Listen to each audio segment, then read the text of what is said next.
Well, hello and welcome back in, everybody. We are here on episode 42 of the $10 million sheep challenge. In the top left there is a little over $2.5 million. And why am I following the road?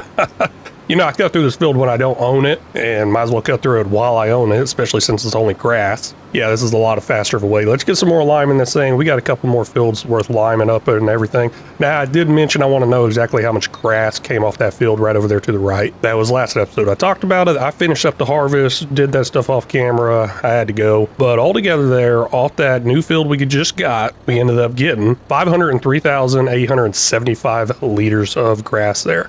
Now, is that going to be enough to keep our animals fed? I don't know. I mean, we're running out of food every year now, probably multiple times a year, I think. I'm not 100% sure on that. But let's just get it all in the silos, see if that's enough. That's the only way I'm figuring it out right now. I ain't going to do the math with it. Still plenty of field work going on, but I'm going to take a quick peek into this time-saving stock check mod right here. This thing is amazing. I tell you, I've probably said it so many times. Top 5 mods right here, probably, I think, for me. At least. I don't know about y'all. But butter is up there right now. 36,000 liters of it for $35,000. That could sell off over at the bakery. How much is that to sell everything? You know what? I don't even care. I feel like the bakery is actually pretty close to us.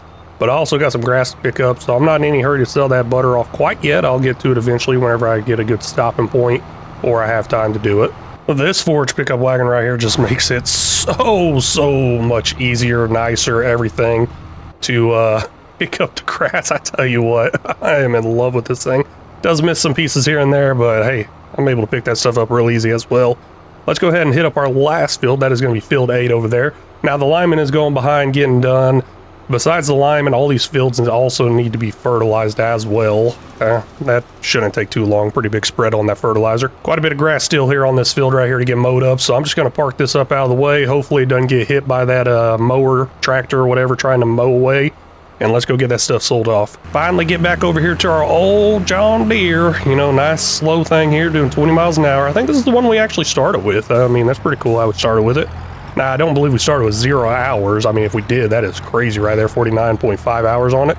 And gosh, I cannot back up to that. So I previously learned that the butter is really not worth it compared to sheep cheese.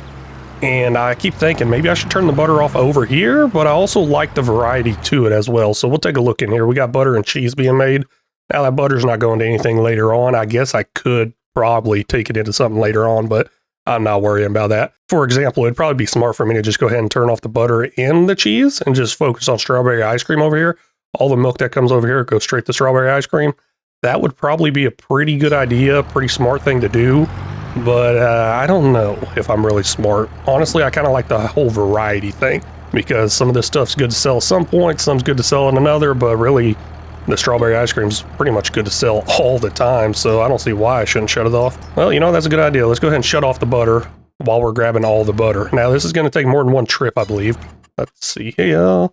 We'll turn off the butter here. We'll even go ahead and turn off the cheese. Yeah. And you know, I'm saying strawberry ice cream. Guessing actually the strawberry ice cream is a higher value. I really don't know. We can go look inside one of these things over here. Let's see here. Strawberry ice cream. It's at a $905. What's the cheese at? Maybe the cheese is worth it. Cheese is $1,800. Butter is $984. So yeah, we should probably just go ahead and shut off the strawberry ice cream as well and just run cheese only over here. Now, I'm sure there's other things that factor into this, like how many cycles, how much milk goes in, all that stuff. I don't know what the exact best profit out there is, but I am going to go ahead and shut down the strawberry ice cream as well, and we're only going to focus on cheese over here. Now, if that milk does get full over here, I can eventually run it over to our other production, which would be able to make cheese as well with regular milk. Well, I was trying to get that stuff sold off, but duty calls, so I'm going to go ahead and knock this out real quick. Really should set up a course play for this. What, one down, one back, call it good? Now, I almost took it over to sell everything. I'm not sure what the price is at to sell everything, but I believe the bakery is actually really close. And there it is, nice big old green beacon right there. I do love what they changed over on FS25, where it's no longer that beacon. Honestly, I don't know, maybe there is a beacon still, but it's got some red bubble thing with the distance on it, which is a lot better, I think. As I'm looking around the map trying to find a green beacon, looking through the skies, looking through the tree line, I'm like, where the heck is that thing, especially if it's all the way across the map. But I figured this place was pretty close, so it's too easy for us to drive over there. Now, there's 30-something thousand liters of this butter. We got 24,000 liters here on this trailer. So another trailer-ish full. We'll get that sold off, and we'll keep an eye on the strawberry ice cream as well. Once it gets up there to best sell value, we'll get that sold off as well. It's usually up there quite a bit. Really surprised it's not up there right now. And I'm kind of interested how in the world I'm going to sell this off, and I'm not 100% sure where the whole sell trigger works at and everything. What is this unload spot right there? Do I like pick up pallets or something there? I'm going to try it right here where that is. Let's see here, we'll just hit I, see if it goes all in there. Looks like it's not going to all take at once. That's a little unfortunate. It looks like the front pallets are going to get missed. And maybe even a little more, but that's $11,804. Go ahead and give it another try right here. We'll dump that off right there, and looks like it's all going to get taken here. I'm going to have to do this another time, so these parking spots are a little hard. That's $11,804. Interesting. I guess it's exactly half. Now that I think about it a little more, and I just committed vehicular manslaughter with this tractor, I'm thinking maybe I should make some changes. No, not really, but I was thinking a little bit more about that bakery. I was like, why is there a pallet unload spots right there? Well, duh, it's a bakery. You can make stuff there. I guess that's why. But I never actually bought the bakery. I did have original plans to try to buy the stuff on the map first. At least that's usually what I try to do. I don't know if I never had that plan on this one or not, but I usually try that. And I just realized that Granny's Knitwear is not kicking out any pallets. It's probably full. Hey, we're going to go ahead and jump into our sheep of the month here. I'm actually only going to do one moving forward for now because I'm actually starting to run out of them. So getting pretty close to running out of sheep of the month to do. Now, if I may have missed you, whether you're a channel member or you left a comment, let me know in the comments, please. I'm only human. Mistakes happen. So with that being said, this one's going to be titanium angle. So your logo has some wings, so maybe I can add a sheep with a wing. So it is actually angle. I had to look that up. I'm horrible with the spelling of angle and angel. I'm horrible with that. So for a second there, I thought maybe it was angel because your logo stuff has wings on it. No, I looked it up. It says angle. Either way, I want to thank you so much for becoming a channel member. It means a lot. Thanks for watching, supporting, and all that. We now have all the butter there is. So let's get the last of it sold off here, see exactly how much money we make from this sale, and then, of course, add it all up to the top left, get that number moving. Now, obviously, it's not going to be much. We saw the total was like $35,000 or something like that. So that's approximately how much it should be going up. Before I forget and make it too far, let's take a quick peek in here. Looks like there's, what, 3,000 liters of clothes in there? I don't know how much this Granny's Knitwear holds. I mean, it's a pretty small building. I would assume it's a small amount, but it's actually not a small amount. That's 45,000 liters. Let's change that from storing to spawning. I like to do that and just come over here and grab it all eventually whenever it comes on best sell price. Yeah, that's a really good money maker right there, and it's going to make a lot of money this time around, especially with us having 3 of these knitwears running. Ooh, man, we might make like $5 million off this close once it comes around to like March, April, May or something like that. It might be May now that I'm thinking about it a little more. Now, this time around, I'll probably actually just pull into that area and try to sell it that way, and it looks like it's all taken almost. We'll try to load some of it back up because there's one pallet not going in there. Come on, empty out. Take it, take it. Oh, yeah, that's what I'm talking about.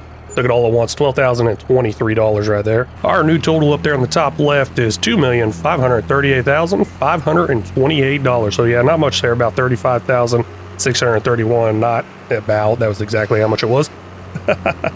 Now that we're no longer making strawberry ice cream, there's a change we need to make. It's going to be over here at this greenhouse. And in the bottom right, might be hard to see, but 95,999 liters of strawberries. So this change right here is actually going to bring us in a pretty penny over in the next hour, because I'm going to take all these strawberries off of distributing, move them over to selling, and that's going to increase our little passive income we have coming from this every single day, month, whatever you want to call it. But I'm really interested to see how much that is. Let's go ahead and skip over to the next hour. We're at $153,000. Let's see what that goes up to. Looks like it went up to $174,000, so about 20 grand in strawberries. Now, I'm sure there's some other things mixing in there, but yeah, about 20 grand in strawberries. That seems really low now that I think about it more. Well, no wonder this was taking forever. I set it up on the mowing course at 9.4 meters wide, so it's overlapping like crazy on this thing. Okay, let me take this over real quick and just go ahead and finish it myself, because this is all that I got left to do this month is field work. Out here doing the fertilizer, I'm seeing something a little spotty on the field there, so it's got me concerned. Do I have all the soil samples I need? I don't know. Some of the stuff could be out of date, and we can see that right here. What is the soil type, pH? Looks like something is outdated there. Wow, really? Just that little section? That is very interesting. The nitrogen part is... okay, you know what? Let's just go back through and buy all our soil samples again. I try to buy them all at the same time. Now, I did say I wasn't going to do the math to figure out if we're going to survive winter or not, but I couldn't help myself. So altogether, we actually need 5.6 million liters of grass every single year. Over, a little over. I don't know. I just rounded on this. We have 977,000 liters of grass in there right now. I'm sure we harvested a little bit more than that because as the hours passed through and everything, they were going into the sheep pens and all that good stuff. But with that math of needing 5.6 million per year, that's 466,000 every single month. Yeah, we're not going to make it. I'm not going to do the math on how much we need exactly, but I already know if we're using 466,000 every single month. What do we got, 2 months right there? Yeah, that's not looking good. But we're all done with this month. Let's go ahead and sleep and see what that's at in the morning. Maybe my math is off. Maybe something's off. No, I believe that was a pretty accurate number because we're down to 485,000 liters of grass. I just can't seem to harvest enough grass to keep these sheep alive. Well, I mean, they're staying alive. I just can't seem to harvest enough grass to keep the products coming out full time. And man, speaking of the products, why are they on the ground again? Come on, get over to the productions. There's no way that Granny's Nowhere is already full. Well, actually, it might be 43,000 liters. Yeah, no, already full over here. I guess we'll put in another Nanny's Knitwear. You know, part of me thinks I said Nanny's Knitwear. It's Granny's Knitwear, just in case I didn't say it right. You know, I catch myself saying stuff wrong all the time whenever I'm doing the editing. I'm just like, did I really just say that? I'll leave it in there though, because it's fun, I think.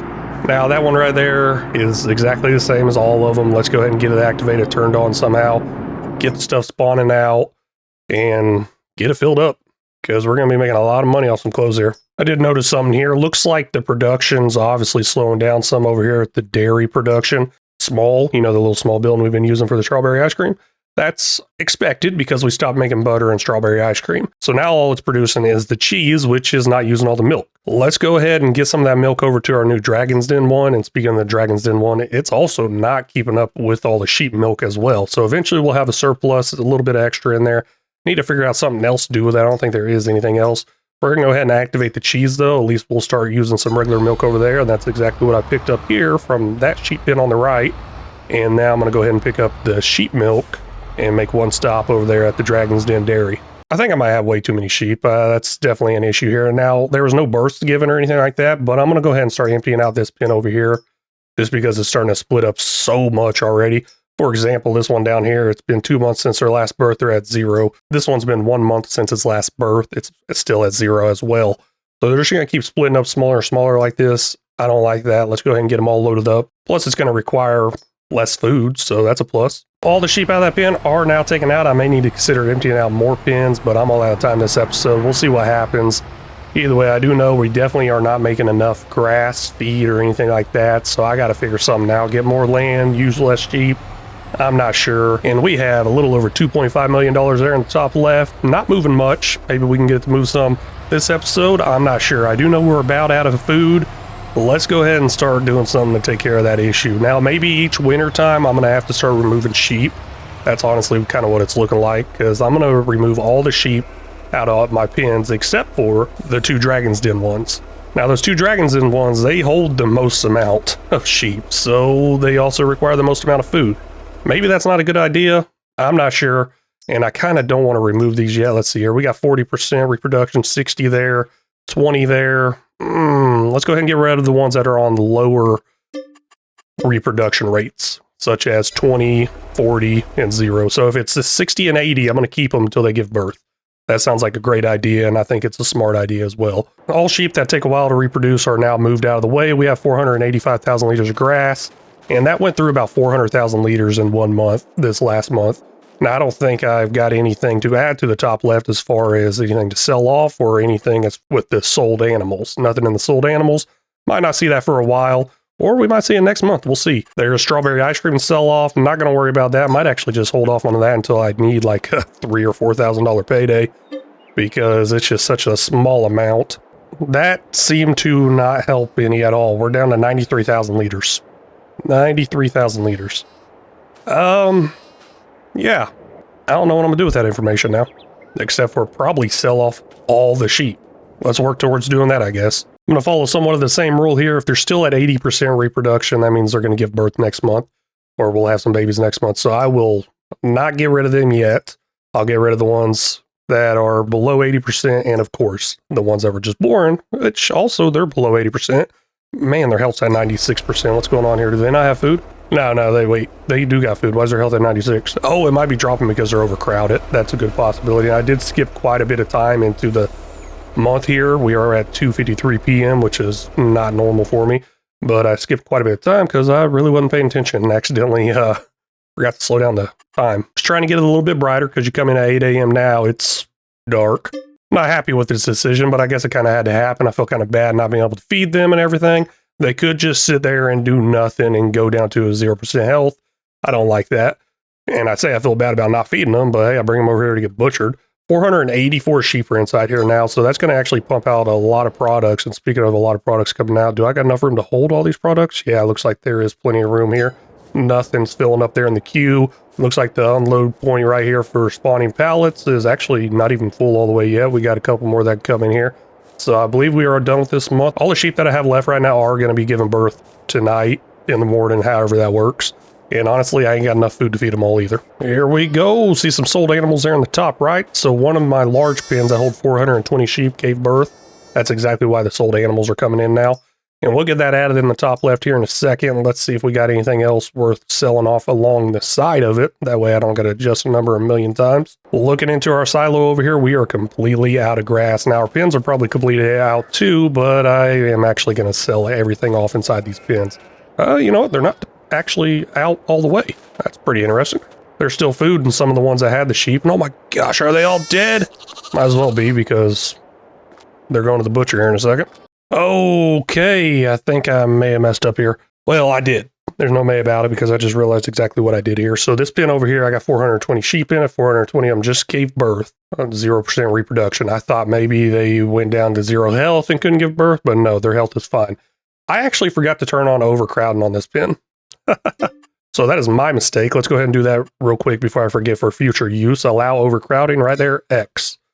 Oh man, and that's part of why I got so much money there, 44,850. So all the animals that they gave birth to went straight into there. Oh well. All the sheep are now moved over to the butcher. We are completely out of sheep on this farm. I feel like crying. Let's just put it that way. I can't believe I'd ever say that without being done with this goal. Now, of course, we can get more sheep, and if you want to play it a harder way, I think it'd be pretty cool to start with, like, let's say 10 sheep, and you cannot buy sheep, and if they drop down to 0%, they're dead. That'd be a pretty cool little challenge to add to this. Oh gosh, no, don't go in there, stop. I want to move it somewhere else, oopsie.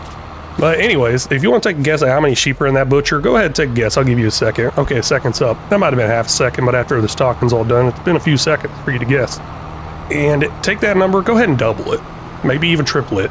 Because altogether we got 1,487 sheep inside there right now being processed.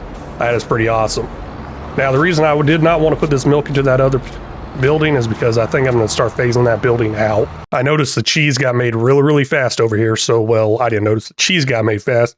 I noticed the milk disappeared fast. Speaking of the cheese, let's go ahead and start checking that out because we don't have much storage capacity there. So we'll put it on spawning as well. I'm going to go ahead and move those pallets from there, the spawned out cheese ones, both regular cheese and sheep cheese, I guess. Go ahead and move both those over to storage, and then we'll look at selling those a little bit later. Now, I still got quite a bit of milk to move, got quite a bit of butchered item type stuff to move, got a lot of stuff I'm gonna move over to storage, a lot of stuff I'm gonna move over to the production. So I'll see y'all whenever I'm done. Well, you know what? Change of plans. I'll see y'all now. How about that? It's so bad looking at an empty pen here for the sheep of the month. But hey, sheep of the month here for this episode is going to be Vince. You got a large variety of music on your playlist. I don't know, maybe I can make some musical related sheep. And you are a channel member, I really do appreciate that. I remember first seeing you over there on Rainbow Hacker Gaming's channel for the dedicated server. I believe we might have played a little bit on there as well. So thank you for all your support and help everywhere with me and Rainbow. I mean, we're both working together a lot, me and Rainbow. And I think I might even get with him to do a series together as well, since I have more time to do recordings now. I believe that's all I got to do this month. Now, cheese is that best sell price, not best month. I guess that stuff goes on best sell price more than I ever realized. I think we got about $20,000 worth. I'm not going to worry about it right now. And it's at the pizzeria, I believe, which is actually close. Man, that thing changes prices quite a bit in quite a bit of different locations. But $44,850 from sold animals there because of my mistake I made. That's going to take our total in the top left up to $2.5 million still, but it's actually $2,583,378. Yeah, looking pretty good. $178,000 in the top right as our spending cash. Let's see if that money goes up or down. I got a feeling it should be going up now that I'm not paying somebody to feed these animals. Looks like that did go up right there. So just a couple of loans and loan interest popping up there, and looks like property maintenance, vehicle leasing costs. Yeah, I keep forgetting about that. That's a beller. I don't know if I'm ever going to use again, but apparently I've been spending $600 a month on that. Not too bad. Thought it was a lot worse than that, to be honest with you. Now, you may be wondering why I'm coming out here, even though I ain't got no animals to take care of or products really from the animals to move around. Well, the butcher's still running in, and the butcher's running at max capacity. So So we got some products to move around over here. Get it over into storage. Oh gosh, I'm sliding. Ooh, man, that's a little scary. A lot scarier in real life, but let's go with it. Looks like the butcher still has sheep in there. There's 302 sheep still in there. That's pretty awesome. It does say it runs $1,200 a month. I wasn't sure how accurate that was, but it's going through there. It looks like we still have some milk left over from that cheese production. Sheep milk still up there quite a bit. I don't think we're going to run out of that. The one area I'm looking to run out of stuff is over here at the small dairy production. There is a lot of strawberries in there, but there's also 22,000 liters of milk in there. That might take a little while for it to process through into this cheese, but that's all good, I think. And speaking of the cheese, and remembering that it's usually at best sell price all the time now, let's see what we got up there. Oh my gosh, cheese is at best sell price again. Yeah, we'll hold off on that one. Kind of waiting for the sheep cheese here and this cheese as well to be at best sell price. Now, we may have missed that October, right? I don't know if I noticed it in October or not. Sometimes it hits the max month and won't be that bright green. I usually don't look at the max month off to the right. I'm just looking at the number for the bright green most of the time. It is now springtime, March. Usually a good time to start mowing, right? No, not quite. Not in March. We could mow this. We're definitely not going to get that good of a yield, so we will hold off on it this month. Let's go ahead and sleep one more month away real quick, and then we're ready to buy some more sheep, get to mowing, feeding those sheep. Now, the real question is, am I going to fill up all the pens? I really don't think I am. Not this time around. Not until I get more fields or more grass coming in. And getting more grass coming in is probably going to require me doing some contracts. So, we'll see exactly what happens. Now, in the month of April, and guess what? We're about to make a good amount of money. A really, really good amount of money. And we got some mowing to do. But I also want to upgrade the mowing equipment. To upgrade the mowing equipment, let's go ahead and get that good amount of money in. We'll even look at it real quick. Inside this time-saving stock check mod, clothing right there, $533,000 value. Best month is next month. But now we're selling it right now. We're going to get rid of it. Okay. Yeah, I cannot believe that. We're going to go up over that $3 million in the top left. Let's get it all sold off. See exactly what number we're going to end up with on that top left there. And then we'll see about purchasing some new mowing equipment. Now, I'm not sure which way to go with that. Is there something for the TARDIS? I think there might be something for the TARDIS or something like that, you know, where I'm mowing or harvesting like 50 meters. I feel like there's got to be a 50-meter wide mower out there. I just feel like there has to be. I don't know if it's anything I actually have right now. I do know there's a mod out there. That's for sure. I know there's a mod out there for really wide mowing. I have seen it used quite a bit, especially from Farm Sim Universe, man. That guy's a great guy, great content creator. Always see his unreal stuff he uses all the time. It makes me laugh. I love it. Here's the first trailer full right here, 24,000 liters. How much liters do we have altogether? Oh, 50,000. So 2 trailers, well, 2 and a partial probably. I'll probably throw that last one on there somewhere. That way I ain't got to make another trip. It also depends on how much is in these productions as well. $254,409 right there, though. Now, I was saying it all depends on how much partials are left in these productions. That's because there could be like 801, 800 another, 800 another, something like that. And we got 4 of them, I believe, now. Ooh, man, stepping up our game there. And yes, I do drive over this all the time. You think that doesn't hurt the yield? We're left with 1 pallet right here. Seriously, 1 pallet. Yeah, no, that thing's going on this trailer. It's making this trip. I'm just going to go ahead and pick this up because I'm super strong. No, in reality, I just move 1 box at a time, right? There we go. Slap that on there. Go ahead and redo that strap. Now, is it going to unload at the same time with the other ones? I really don't know, and I might just go right over the sell point directly. Maybe. I don't know. Usually whenever I do that, it usually ends up bad. So we'll see if it unloads with it. If not, maybe I'll sell it off. It's just another number I got to write down, though. There it goes. Looks like it did move over there with it. Perfect. I love that. That's $265,027. Altogether there, we ended up selling off $519,436 in clothing, and that puts our total in the top left up to $3,102,814. Now let's get this up out of the way. I was going to park it there, but I think I got an auto drive course going through there, so I'll just shove it up over here out of the way real quick. Now let's drop down the shop deliveries mod, see about purchasing some sort of mower out there. We got $762,000. Crone's nice. Yes, it is, but I'm really interested. Can I do any mowing with this type of equipment? Now, maybe the forager harvester or something like that I could possibly do. I just got to see if there's a header out there. I really have no idea how this works. And hold up. There it is right there. That says grass. Now, is there an Unreal working with? Yes, there is. 50 meters right there. Okay, that should work out pretty good. And that should do it all at once because with it being a forage harvester, that means it's going to shoot into the trailer. I may need to look at purchasing a trailer that's not a forage pickup wagon. Well, let's go ahead and start here with the Colossus. I'm not going to do anything super special with this. Discharge speed, we're going to go unrealistic. We're definitely doing unrealistic stuff here. I like the 1100 horsepower, maybe bump it up just a little bit. How high does it go? I definitely don't want to go all the way up. I know that. I've made that mistake before going a couple of thousand horsepower, and gosh, that thing's got some oomph in it. It just goes fast, real fast. And I definitely don't want to do that. Well, I kind of do, but I don't. Even I got limits. It's going to cost us $305,900, but you know what? We're not getting it quite yet. In the top left there should be $3.1 million. And oh man, that is real nice. And it's about to get even nicer. I believe all the fields are ready to harvest. Let's run over here real quick and look at that. Yep, grass ready to harvest. We are good to go. But before I left y'all last episode, I almost bought something, and we're going to go ahead and buy it right now. We got $762,000 there in the top right. That's our spending money, our spending power. And we actually have no sheep, unfortunately, because we have no grass to feed those sheep. We'll be getting those sheep back in sometime soon, but right now we're going to be getting a nice, big, huge mower in. Let's go ahead and jump into here, go into Colossus harvesters of some sort. I mean, a forage wagon, I guess, is what I mean to say. Discharge speed, we're going to go unrealistic. I'm guessing I'm going to have to do that if I want to move fast and do a 50-meter pickup. And then engine setup, we'll go up one size here. I don't know if that's going to make that big of a difference or not. Pipe standard, there's a pipe long. I guess I'll do standard. I don't really care about the long one. I don't know what the difference is going to be there. A movable spotlight. Oh, that's pretty cool. I like that. I mean, I think I do. I don't need it. Let's buy that for $305,900. That's going to be ours. Now, to go with that, we're going to need some sort of header here, and there's going to be this one right here that is listed as unrealistic because it gives us a grass option. The regular one does not give us the grass option, which generally you wouldn't usually get the grass option.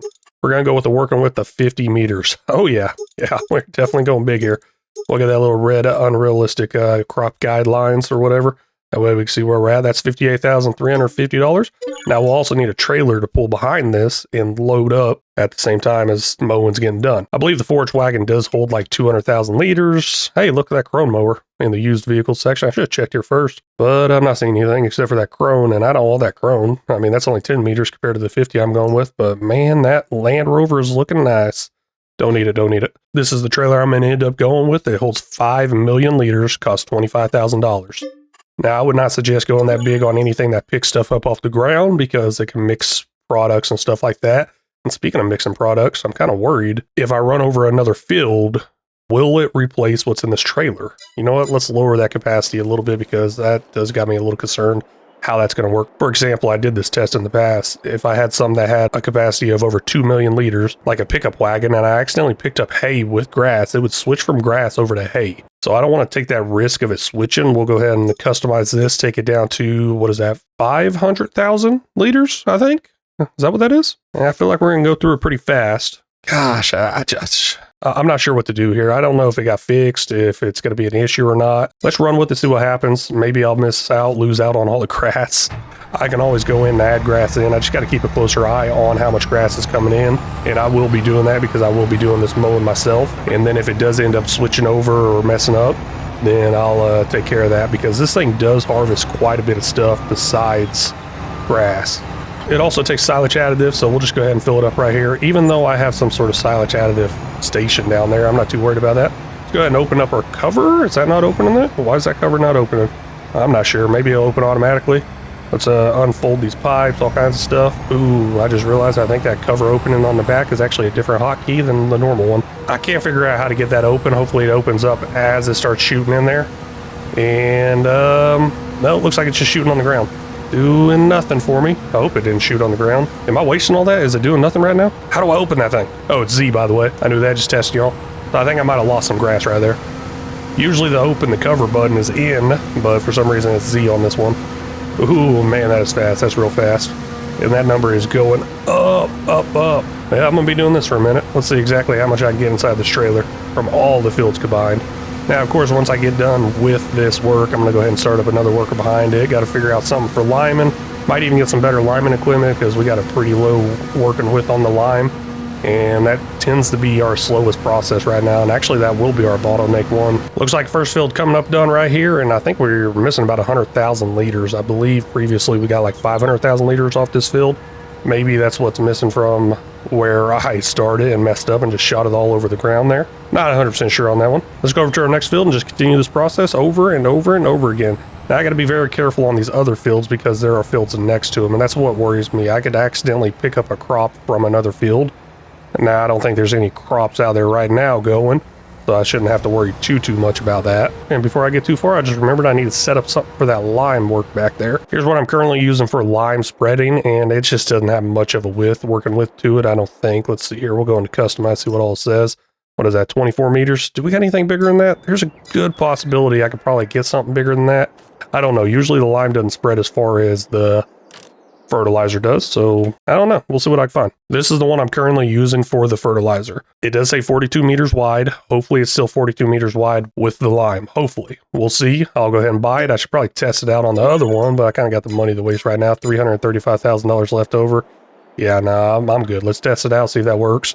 Hopefully it's at 42 meters. If it is, I'll probably end up doing all this field work myself because that's going to blow through it pretty fast. Under course blade is registering as a 42 meter working with. Hoping this is going to work. Let's go ahead and generate that course and see if it spreads 42 meters. Fired up and going, 42 meter spread on it. That is amazing. I am loving it. Now the only thing I don't like is the low capacity it has of 10,000 liters. Maybe I have to fill it up every field possibly, but I think it's going to get through the fields. Now let's crank that speed up on this tractor, go from 11 to 16 miles an hour, get it going a little bit faster. I was actually about to save that course over there on that other field for linemen, and then I realized, hey, the fertilizing is the same exact width. So I'll just use the same courses I've been using previously that say fertilize. It will do the job. Okay, this is the part I gotta be very careful with. Let me slow down for a second here, see exactly where we're at. I gotta be careful with accidentally harvesting the field off to the left. I don't think there's anything in the right. We got 530,000 liters right there of grass. It's definitely going to go up some more and quite a bit more. Saying I don't have access to this land. What are you talking about, man? I own this land. I own some of the land, so maybe this might be an issue that I did not see coming. Can I adjust the working with? So far, no issue picking up any other crops. I don't think this is any crops I can actually pick up. I'm not even sure what's in the field over there. And it's also saying I don't have access to the land, so maybe they put that feature in there where it doesn't accidentally pick up stuff.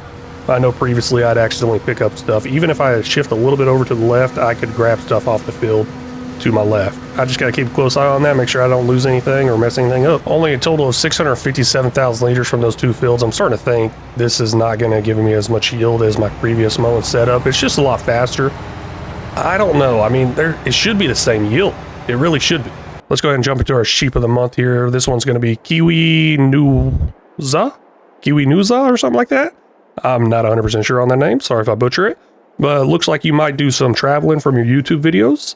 I think there's a video of you out on a beach or something like that. We'll see if I can make some sort of traveling sheep. I don't know. I'll try not to make it look like a hobo or a gypsy. I'm not sure. Yeah, maybe a gypsy one would be pretty cool. Yeah, sound like a good idea, actually. And hey, there's no other sheep out there. I got a list of a few people left to do sheeps of the month. So if you think I may have missed you, make sure you leave that comment in there. Let me know. This series is definitely coming to an end pretty soon, so I'm trying to get everybody in there. First field here, all done liming. Looks like there's 3,600 liters left of lime. Now, I believe that is our largest field out there. At least I think it is. It appears to be from the naked eye or just from looking from top view. I don't know. I guess I could see that. It does tell me the land mass whenever I click on it. And I'm really interested in figuring that out, so I'll be checking that here in just a second. Now, it doesn't necessarily tell me that from the field view, but from the overview of the land. Now, the land will wrap a little bit off the field, but pretty much these fields take up the whole entire land purchased. So that's 12.3 acres. This one over here is 11. This smaller one's 6, and then our bigger one that I've been claiming as the big one is 15. I can actually get on the field and see the land area mass versus the field area and see that this field over here is only 10 acres. So maybe there is quite a bit of difference in there. Did not realize there was that much difference. Oh well, it definitely is the biggest one. I know that for sure now. One big issue I keep having with these fields, especially the smaller ones like this, is the fact that I keep saying I don't own the land because of how much it sticks off of this field. So I got to come in kind of at an angle like this and touch it up just like that, but it's still faster than anything else, so I shouldn't be complaining, right? But I always find something to complain about. I am very, very happy that that stuff cannot spill out on the ground. I mean, it would be easy for me to pick up with a forage wagon, but yeah, no, this definitely happened. I clipped that little curb right there. Oopsie. And next thing you know, I flipped over. I don't know how these big old tires right here cannot survive that little curve. Altogether here, ended up getting 1,119,880 liters. So 1.1 million liters of grass. Now that is not enough to feed all the sheep if I had all the pens full. That's if I had all the pens full. I'm not going to fill up all the pens. In the top left there should be $3.1 million.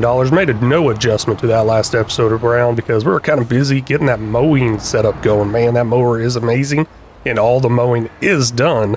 Now field work is not completely done, but we got some other stuff to do. I got some workers out there doing the field work while I'm going to go ahead and get some sheep in here. Now you may be able to tell by the thumbnail, by the title, we're about to buy 1,640 sheep. That is more than I originally planned. That is a lot more than I originally planned. So originally I was just going to fill up our 2 Dragon's Den pens, which is 420 each. So 420 plus 420 is only 840. Where are all these extras coming from? That is all the pens. I'm going to fill up every single pen we have. Now I know we don't have enough food. We'll have to get rid of them at winter time if, there's a big if there, if I don't buy enough fields. So we're going to be buying more fields as well. Not anytime soon, I don't think. First things first, let's just go ahead and start filling these pens up and get them running. Now I'm starting to think we might not have enough money to fill all these pens. That's $81,666. We only got $248,000 left.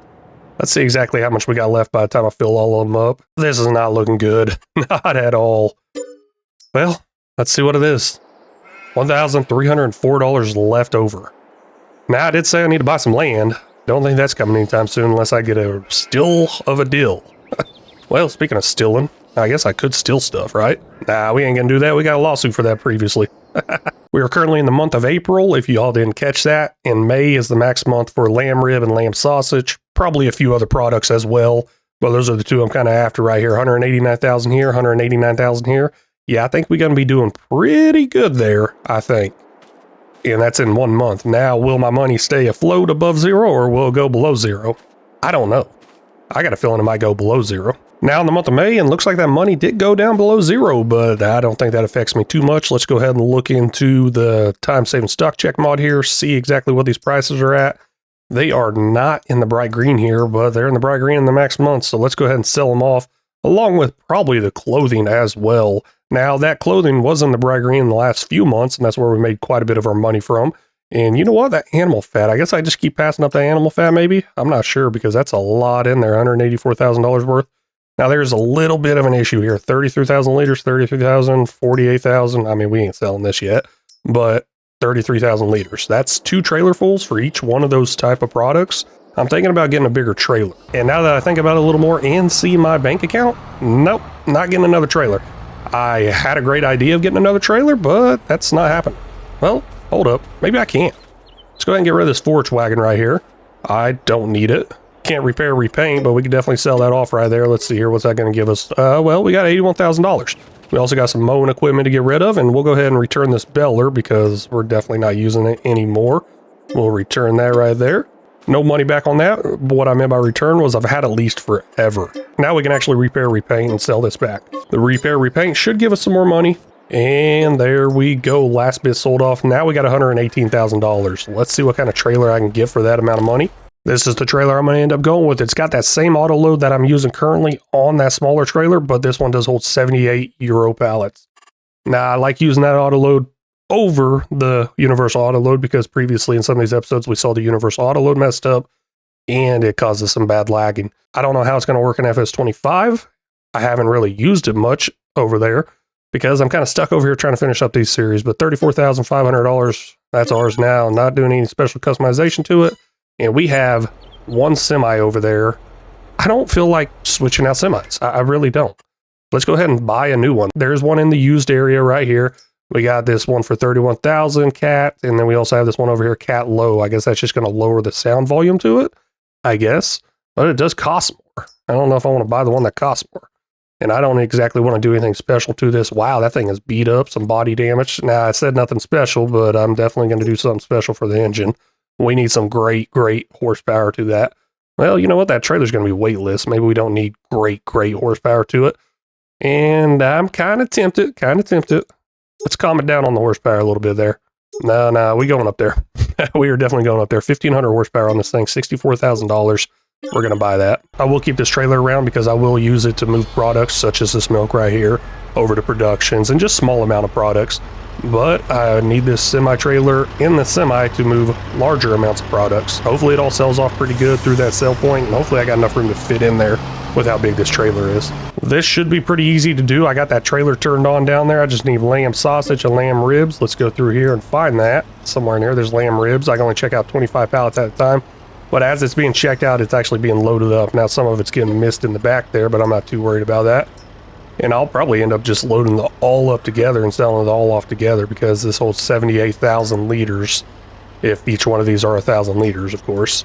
That is looking like the correct amount, and there are 33,000 liters of each. Let's get it over to the sell everything. I don't know if that's the best sell price area. It generally is. I'm not even going to check it. I'm just going to drive over it. Now, this is only stacked too high, and too high usually works out pretty good as far as that sell point. Once I go up 3 high with that other trailer, it wasn't working too well. So this should work out good. The only issue is I might not be able to see it all get sold off. I'll come in from another direction so I can see it a little bit better. It's going to be a pretty big value, I think. Before we get that sold off and get some huge amount of money in the top left, let's go ahead and go over our sheep of the month here. This one's going to be PA Plowboy. Hey man, this is a great guy. I've seen him around on the videos quite a bit.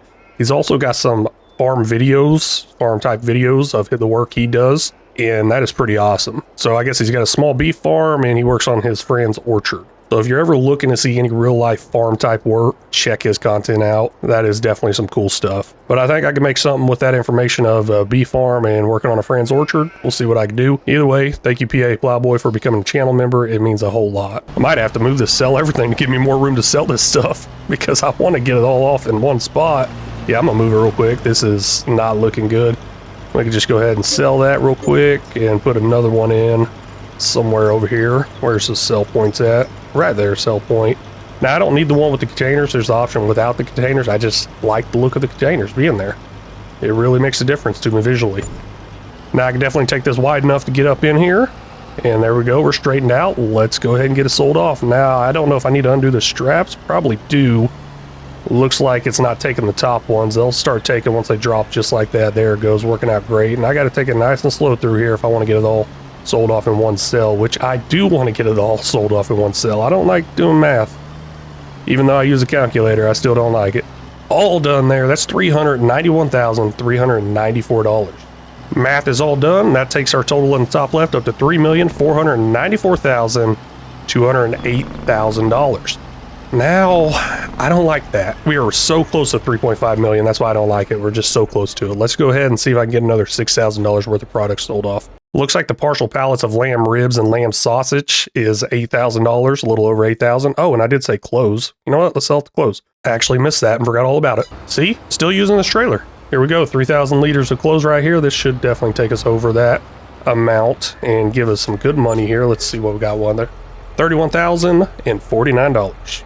Now that's going to look a lot better in the top left there because our total now is $3,525,257. Yeah, looking a lot better saying 3.5 million. Oh, man, I got some great news and some bad news. Let's go ahead and start with the great news because I'm already in the screen. That is the mutton and animal fat is ready to sell. I mean, it's just so weird with the mutton. I remember now I was going to check this price difference because we are in the max month right here.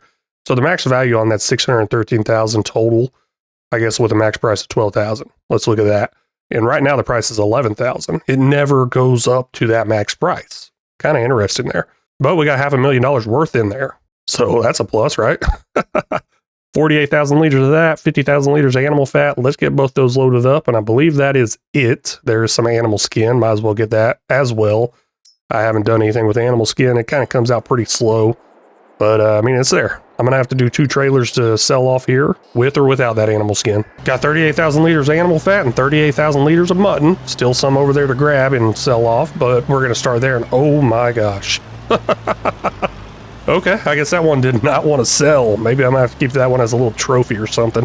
Nah, I'm going to sell that off. It's the one that fights back. All that sold off for $592,608. All I got left in that storage there is a bunch of cheese and a bunch of milk. Well, I don't know if it's a bunch or not, but it's in there. 13,000 liters of animal fat, 23,000 liters of animal skin, and 10,000 liters of mutton. So let's go ahead and get that sold off, and gosh, this is so much money. Oh, no, don't fall out. Come on, please take that pallet that fell over, please. Nope, looks like it's not taking it. Oh, animal skin's not accepted here. Oh, wait, no, there it goes. Okay, it did go.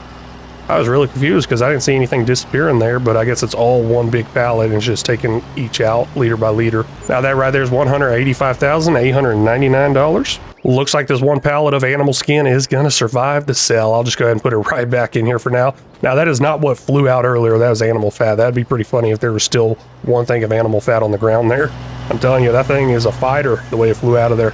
Well, not the animal skin, the animal fat was. Gosh, instant replay for that guy.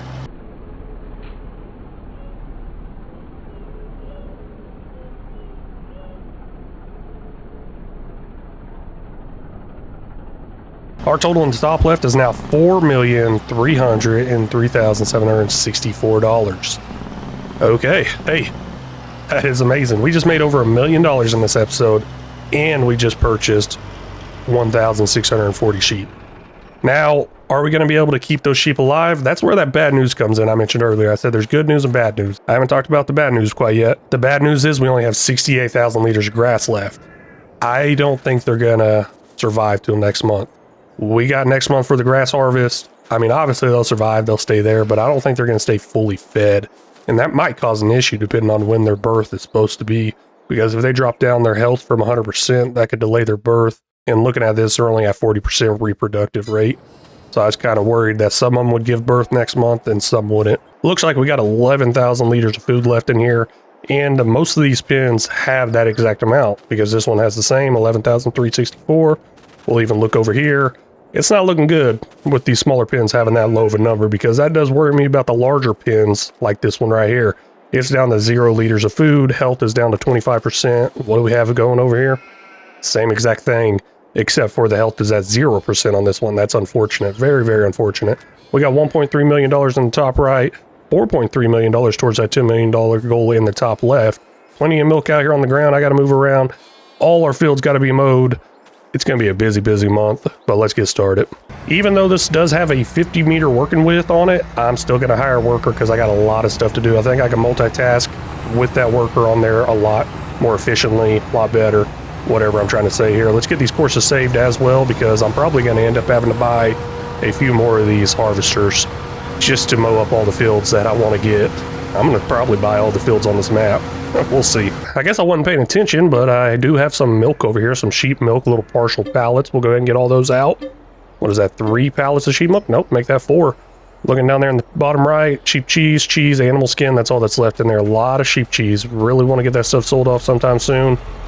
We'll see whenever that best sell price comes around, though. I did end up noticing something whenever I was doing the editing, and that is our new grass field might not make as much grass with that new mower. I don't know exactly what happened there. I do believe I missed some at first because I did not have that trailer unfolded or the curtain top off where the grass could shoot in there. So that was obviously a mistake right there and I lost some.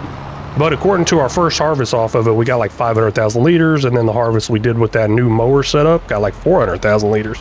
There's no way I missed out on 100,000 liters with that little bit that I mowed. We'll see whenever that worker gets done over there, see if it's around that 500,000 or if it's around that 400,000. Maybe I'm not liking that whole new mower setup as much as I thought I would. I do like that 50 meters and the speed on it because it's about done and I can see it over there right now. Worker over here is saying they're all done, but they're actually not all done. Apparently I didn't set up that course play that good because I forgot to change one very important setting in there, which is lower early, raise late. You don't know what I'm talking about? Look right here. Lower the tool early, raise the tool late. That will help make sure you get almost all the product off the ground as far as harvesting or anything like that. And it does look like, I forgot to turn this on, but also it does look like we are sticking around that 400,000 liters. Kind of interesting there. I don't know how it got so off with the last harvest to this harvest. Really weird. That's a 100,000 liter difference. Now, some of it did get missed, and that's what I'm going through touching up, which we can see that right here because this was the turnaround point. It didn't lower it early enough, all that good stuff. And of course, I have quite a bit of trouble right here. Now, I am looking at fields to purchase. I've almost purchased one that was already a grass field. Just not sure if I want to do that. I'm thinking about purchasing some that are close by and turn them into grass fields. Also not sure if I want to do that either because that is a lot more work.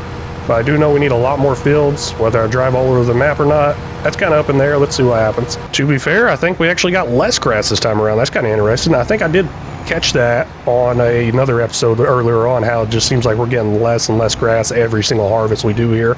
And I need to get that switched over to the trailer settings so I can unload it. That's going to end up going over to our sheep. I'll skip to the next hour. That way they can actually have some stuff in there. I am running pretty slow on that time. And I'm going to keep it pretty slow because there's a lot of work to do this month. Went ahead and dumped some grass off in there. That way we could go ahead and get it over to the sheeps. I skipped over to the next hour. Got some grass in each one of the pens now. Feeling pretty good about that. Let's go ahead and head over to another grass field, start getting it mowed up. Of course, hiring a worker. That way I can go ahead and get some workers on other fields and just keep going over and over and over again. And we're going to buy a field here in just a second, or a few fields. Out here doing a little surveying right now before I start purchasing some land, and there's a big hill between these two fields. There's one on the right and one on the left. Behind these bushes you cannot see. You can see it a little bit better through here. So 77 and 75 right there. Looking at purchasing those two, turning this into one large, very large grass field, and then also 79, 78, turning that into one large grass field as well. That's the idea. Now that's going to take a lot of work. Definitely something I should probably talk with my advisor about first, which is myself. Easy route, just go ahead and purchase 86. Not necessarily look for the easy route, I guess. I don't think I am, at least. All these trees in between the fields here would be very, very easy for me to get rid of. I could use a tree devourer, profit off of the wood chips off of it, but I'm not really looking to profit off this, so I'll probably just end up deleting the trees off. Yeah, that's a lot faster, easier, but I'm also not profiting a whole lot of money off of it like I would if I did it a different way.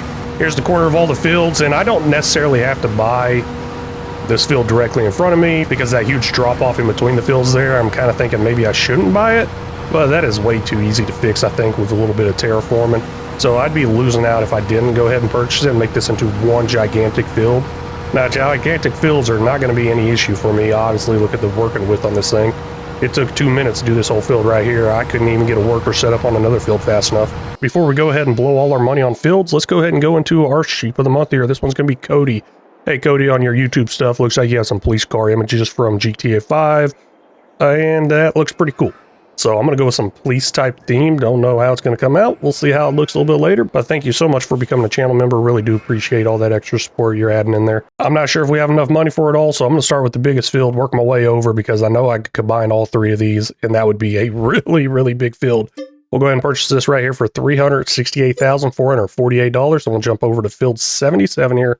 We'll buy that for $226. I got to remember to save some money, though, for soil samples. And I think I can get 78 and 79 in there as well, just kind of contemplating and thinking, should I really do that? I should probably just get another field over here, possibly. You know, how does this look right here? Because there's a road separating these two right here. I don't think I can make a field across it, but I'm kind of interested. Maybe I can keep going this way with an extremely large field in the whole entire distance. Looking a little more over here, I guess we got a little shed there we'll have to remove. Big old hill right here we'll have to smooth out. Of course, all these trees we'll get rid of pretty easily. And then we'll just continue on down this way. It seems like a lot, but it's really not much. Oh man, another drop off right there, but that's nothing we can't handle. I am really, really hoping I can delete the shed here. I don't know, there's some decorative stuff in there. Don't know if I can or not, but we'll go ahead and purchase this land along with 69 and just continue our way to the east here. Now we have $746,000. It is right here on the balance. I will keep a close eye on that and just keep buying fields, pretty much.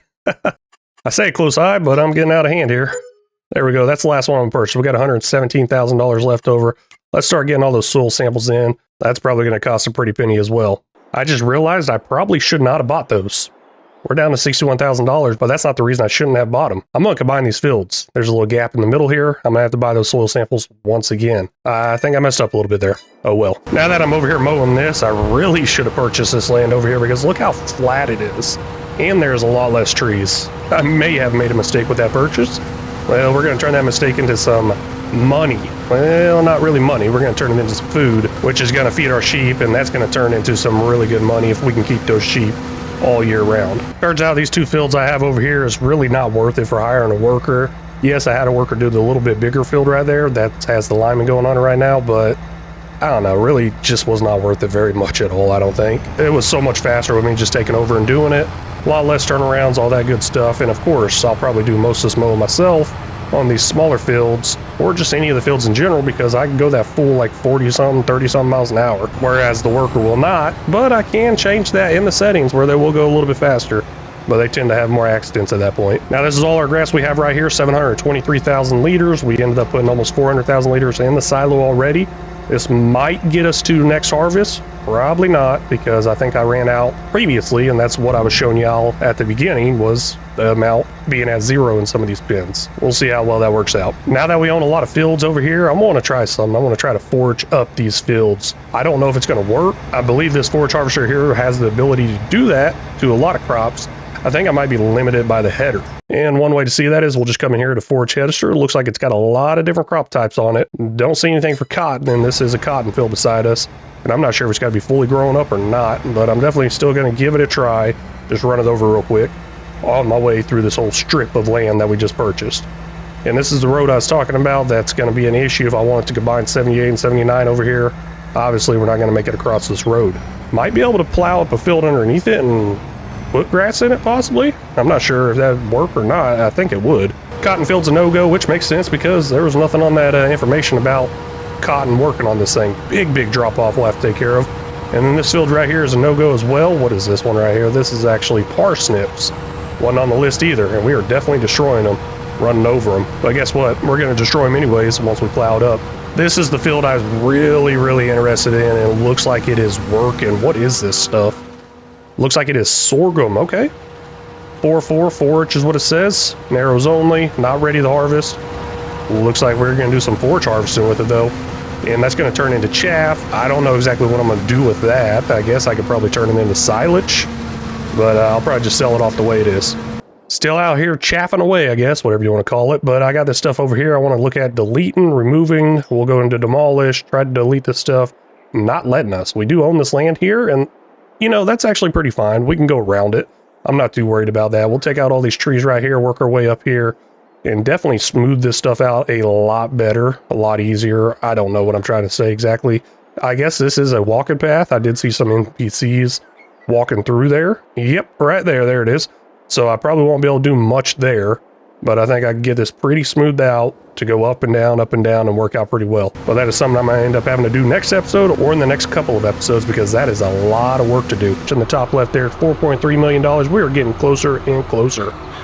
And I think we are going to get there pretty quick, but we got a lot of work to do to keep these sheep afloat and alive and everything like that, because I keep having a very big issue. And that big issue is the fact that I do not have enough food to keep these sheep alive and going. So that would be a big issue, right?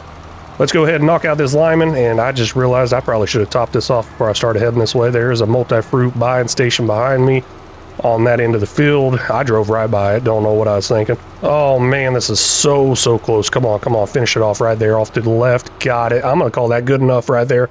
We got 0 liters now. I'll top it off now, but it got the field good enough. Recently, we just went through and purchased over 50 acres right here. That's 51 point something acres. Now, it's not all going to turn into grassland, but a good majority of it will. I will have a bunch off of this field 101. That's 3.54 acres. It probably won't turn into much grass field, but I'm going to work on getting it all into one field. That's going to take a while. A lot of plowing, a lot of tree removal. Let's get to it though, because that is exactly what I'm going to be working on today. I did mention I'm not sure what this chaff is used for or anything like that. I guess making silage, but I'm not going to worry about doing that. I don't have the equipment to do that right now, and I'm not going to buy the equipment to do that. I don't know if this is the best sell price, but this is exactly where it's going. Best sell price, best sell place. I don't know either one of those, but it is going here. 335,000 liters. Let's see how much money we make off this. Wow, that was really low. Ended up making $13,867. Okay, I was expecting a lot more than that. Somehow I was like, please be a lot. Please be like $100,000, $200,000. Nope, not happening. The plowing on these fields, I'm gonna end up doing myself. That way I can combine the fields pretty easily and everything. Now, I could hire a worker to go ahead and start doing some of the plowing, but I'm not gonna worry about that. That's gonna be a huge plow. It's gonna take me a while, but I think it'd be a lot more efficient for me to just go ahead and do it myself. Now, I do have all these trees in between the fields and maybe some off to the side of the fields I'm gonna go through and get rid of. Even gotta get rid of the multi-fruit buying station. Did not see that being in the way. Didn't even think about it, to be honest with you. Easy way to remove these trees. I'm just gonna go into the easy dev mod, go ahead and turn on delete objects, go around clicking a button and delete them. Now you can do the same exact thing with the lumberjacks mod and a chainsaw.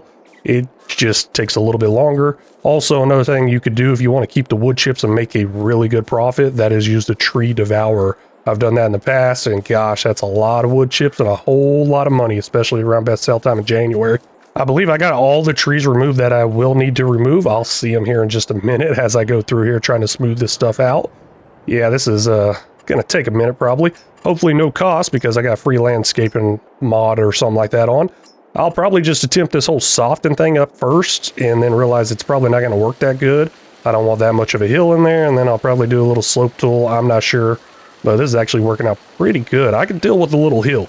I mean, we got the oomph in the power in our forage harvester to deal with this hill. One other tool that works out pretty great is just use the slope tool right here. I'll right click right there and work on getting that slope all the way over there now. So it's definitely getting less of a slope now, and that is a lot faster. I like that a lot. I believe I'm ready to start plowing these fields, getting them all combined, and we'll see how big this field is total at the end because of a mod I got showing the size of the fields. Here's one slope right here I took care of. I think it's going to work out fine. Of course, we'll fill any bumps or something like that as soon as we start working on the field. Now these bushes in between here, they should go away as I do the plowing. Here's another slope I got going on right here working with, and I cannot remove this shed over here.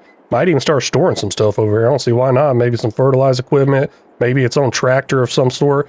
It is looking very, very bumpy through here. We'll see how that works out.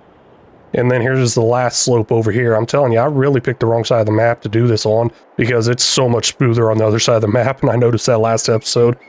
Oh well, I'm too committed to it. I'm going with it. Guess I could have sold the land off and reset that whole idea, but I'm too far in now. It's about time to get some plowing going here, so of course we're going to lease this thing right here. Use this in the past. This thing is amazing. Definitely don't got $87,000 to buy it, but $4,000 to lease it.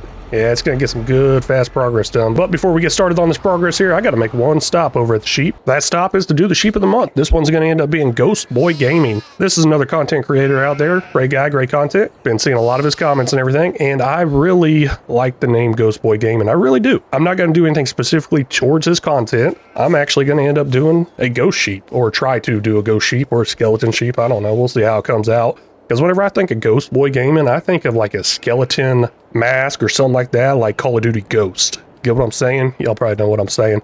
But either way, Ghost Boy Gaming, thank you so much for stopping in and watching. Really do appreciate it, man. I'm actually thinking about doing the field all the way up to the road. I'm not sure how well that will work, but I'm going to give it a shot. Let's get all the way up against the road here. We'll go ahead and turn on Create a Field. It might even create it underneath the road a little bit, but I don't really care. I could paint over that. And anyways, it's just going to be grass, and it's just going to look a little weird. And I'm even going off the field as well. I did mention I'm going to delete the trees in between the fields and even some off to the side.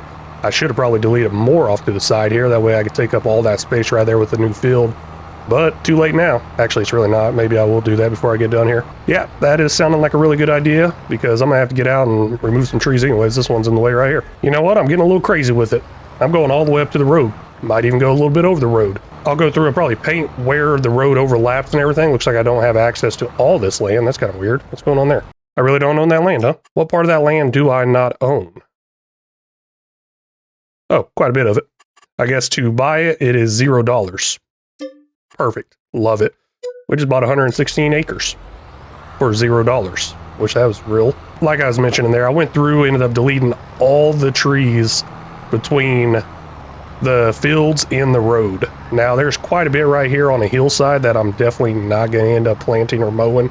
I'll touch that up before I get the planter out here going, because we will be using an Unreal type planter that's going to end up planting 50 meters wide. Change of plans. I'm just going to smooth it out and go ahead and use it all. As long as that ground doesn't start coming up out of that road, I'll be fine with it. If this field right here does not give us enough grass to feed these sheep every single year, I'm going to be so upset because this thing is huge. I haven't even made the headland around yet. Yes, I have been a little delicate going around on the road and being very perfect with it, trying to not go too much into the road, but still, this is a huge field. I did go through and turn off stones for a second there. Turns out it doesn't just delete the ones that are already on the field. Wish it would. So after I get done picking up the stones off this field, I'm going to go ahead and disable the stones, the field stones. They are coming out now. I'm like, you know what? I already got to go over the field. Let's go ahead and hit it. And I will end up using a 50-meter pickup for that anyways, so I'm not too worried about it. But the whole field stone thing, I always play with it on. I like picking up the stones, but I usually turn those stones into something else. Now I'm not doing that, so it's kind of a waste of a step, so that means let's take that step out. I'm not sure what's going to happen here or how that whole walking path thing even works, because I got to level out some stuff here, and I'm leveling out their walking path, and looks like he just stays on the ground level. Nope, he's floating. He is floating. I don't care, he can float all he wants. But I got some parts right here where I'm not able to plow up or put in a nice plowed texture, so I got to make them float just so I can get this ground in the ground. Wait, does that make sense? Ground in the ground? You know what? Hey, while we're in that menu, let's take a look at something, because there might be an easier way of doing this, and I am not seeing that easier way. The easier way would be probably having a textured paint plowed state. I've never actually used a textured paint plowed state, never have, so I don't know if it'd work out that good, but some maps do have that option in there, and that is pretty cool. But before you go and do something like this, maybe check that out. Might save you some time, might not. The outline is completely done. Now it's time for me to go ahead and fire up the GPS or advanced vehicle mod thing here. Absolutely love this thing. I'm going to go in some rows, jump over to the next row, vice versa, all that good stuff. Now I do got a feeling it's going to miss quite a bit, so I will be having to stop and back up. And I'm talking about missing quite a bit on the new parts of the field. I don't think I can just go ahead and set up a driver right now on this course with the whole outline done. I don't think it works that well or that good. I've tried that in the past with Courseplay, and it just did not seem to work out. I think it actually made my game crash. Now, there was an easier way I could have done this with Courseplay to begin with, even creating a field. That is, made a whole entire outline in the recording part of Courseplay, which is located somewhere in here. There's a play button. Usually when this stuff is gone, well, actually, you know, I can remove that, right? Yep, right there. There's that little circle. That's a record button. That will record a route for me. And then, well, as I drive the route, it will record the route. And then I can start it up that way. I probably should have done that, but now with it missing pieces and with it being so bumpy, I want to do it myself. I believe this is the last strip right here. I might miss a little bit up here on the left, but there's a way I'm going to check to see if I missed any somewhere else. And yes, I did miss just a hair right there on the left. Gosh, I remember missing that corner earlier on, like way earlier on. Let's go ahead and touch this little piece up right here, and then we're going to look into the map to see if I missed anywhere else. I think I should be able to see that in the map somewhere. If the map would update, this would be part of the field. Wow, I went way off the road right here. Way off onto the road right here, because that is almost to the other side of the road. That's going to be interesting whenever I plant that and grass grows in. But looking into this right here, I think we are good. I don't think I missed anything. I'm not sure which way I should change this over to see if I missed anything. Oh, wait a second. What's going on right here? Hold up. I did miss something right there. I can't really see what I missed here. It's probably another little piece like I just ended up touching up there. But it's obviously already a plowed state, which is fine. The parts I'm really worried about is the combining portions. But we are all done here with this plow. That's pretty nice. Let's see how big this field is. I think I can see it right here. Field 75 area is only 13.67 acres land area. Okay, no, this ain't coming out and showing the whole entire field. That's unfortunate. I was really hoping it would show the whole entire field all as one.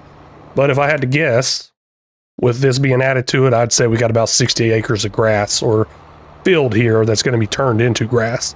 That's how much I would guess I have here. We just got done plowing up this huge field over here.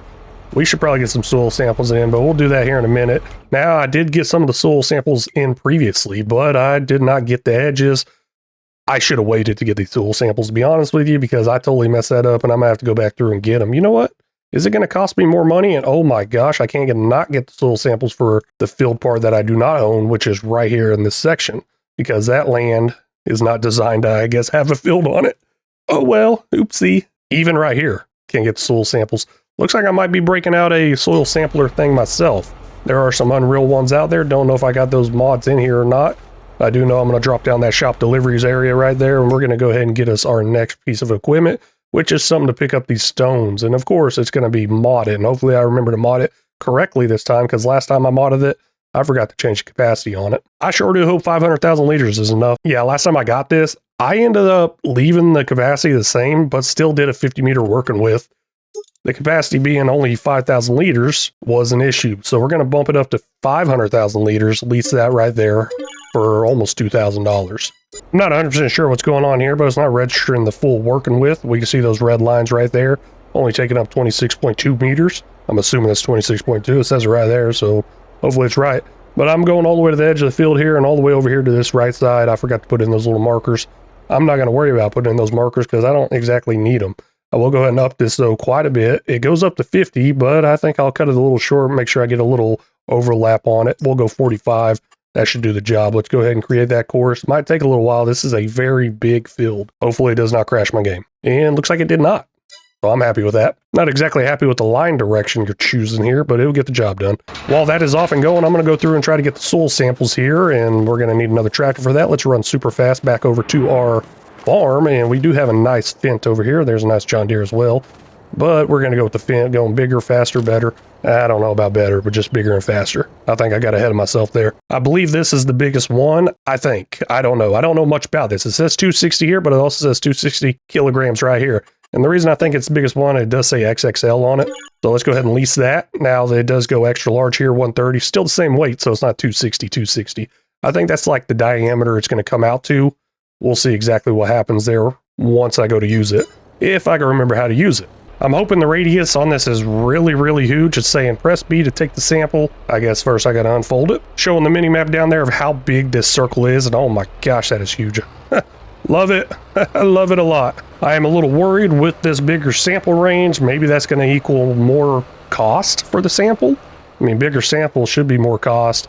And plus, it's overlapping onto other fields as well. You can see in that mini map, kind of, barely, maybe, there's a little maroonish red color after the sample is taken, and it's overlapping on the fields I don't even own. So I'm not sure if I'm going to get charged for that whole entire sample or what's going to happen there. But I do know I'm going to go all the way down our big, large new field right here, and we're going to get all the samples we may need. All samples are now taken. Let's see what I got to do with this next. What is it? Hit Y to send in the sample. Soil samples are now sent to the laboratory for analysis. You'll see the results on the soil types map soon, or something along those lines. Can't read. Don't know what I'm saying, but that should do the job. I'm very impatient, so I'm going to jump in here real quick. Ooh, what's going on here? I guess that's that stone picking. But yeah, I'm going to jump in here real quick, see if it's going to show anything up here. Come on, show me something good. Oh, there it went. $600 for that sample. That was really, really nice. Thank you. And it did overlap into other areas of the fields that I didn't even own. Oh well, it only cost $600. I'll probably be using this thing more often. I should probably just go ahead and buy it. I really, really love this soil sampler thing, so I'm going to go ahead and use this some more and purchase it as well. I like to have all my soil samples or fields on the same cycle because they do go out. So if one goes out, I just go ahead and purchase them all again. We'll go ahead and take a sample over here on this field. Even though I've already done half of it, that's fine. We'll head over to field 89 and 8, get those samples over there. Might be able to get that whole area in one sample. Doesn't matter, because $600 is really cheap, and gosh, that's nice. Looks like I can get it all in one sample. That is awesome right there. Now, altogether, probably going to take me about 4 to 5 samples. I don't know if it's charging me per sample or if it's just one set price. I am going to send those in right there with 2 samples. Should be cheaper or the same if it is one set price. That sample right there did cost $300, so I'm assuming it's probably $150 per sample. That's seeming about right. I did say I'm absolutely in love with this thing, and I'm going to keep it, so let's drop it right here. Go ahead and look at this thing right here. It says rent it by you. Let's change that rented by me to purchased by me or owned by me. We'll come in here right here, and we can hit purchase thanks to the lease to own mod. That's going to help us out quite a bit. I hate whenever you lease something and you have to return it. The lease to own type stuff should be a very base game type of thing. But $16,660, that is ours. Of course, we did lose money there with initially leasing it, but I didn't know how good it would do. I didn't know I'd fall in love with it. I'm so shocked. We're going to go ahead and jump into our sheep of the month for this episode right here. This is going to be Keith Nelson. I say sheep of the month. It's like employee of the month. Maybe I should change it to sheep of the episode. But anyways, Keith Nelson, you got some junkyard pictures or something like that up on your YouTube. No videos or anything like that, at least not that I noticed. But I think I can get something with that whole junkyard thing. Really do appreciate you stopping in and watching, leaving comments. It means a whole lot. Thank you. I am really starting to wish I put those little marker lines on there because now I took this over. I'm going to run it myself. I think I can do it a lot faster. I know I can do it a lot faster in Worker. You can always do it a lot faster in Worker. They spend so much time turning around. I got to figure out how to get that fixed. I just caught this one trying to back up into place, and imagine trying to back up a trailer like this. It doesn't go very good. I never saw any reason to necessarily get any line production type thing in because we don't do any plowing. Plowing usually generates the stone, so that would be a lot of stone picking up. This is the only time I'm going to end up picking stones up, but I'm actually considering maybe getting something in for lime production. We do blow through lime quite a bit, and we got 28,000 liters of stones here and counting, so it's going to be up there pretty high, I think. Well, around 30,000.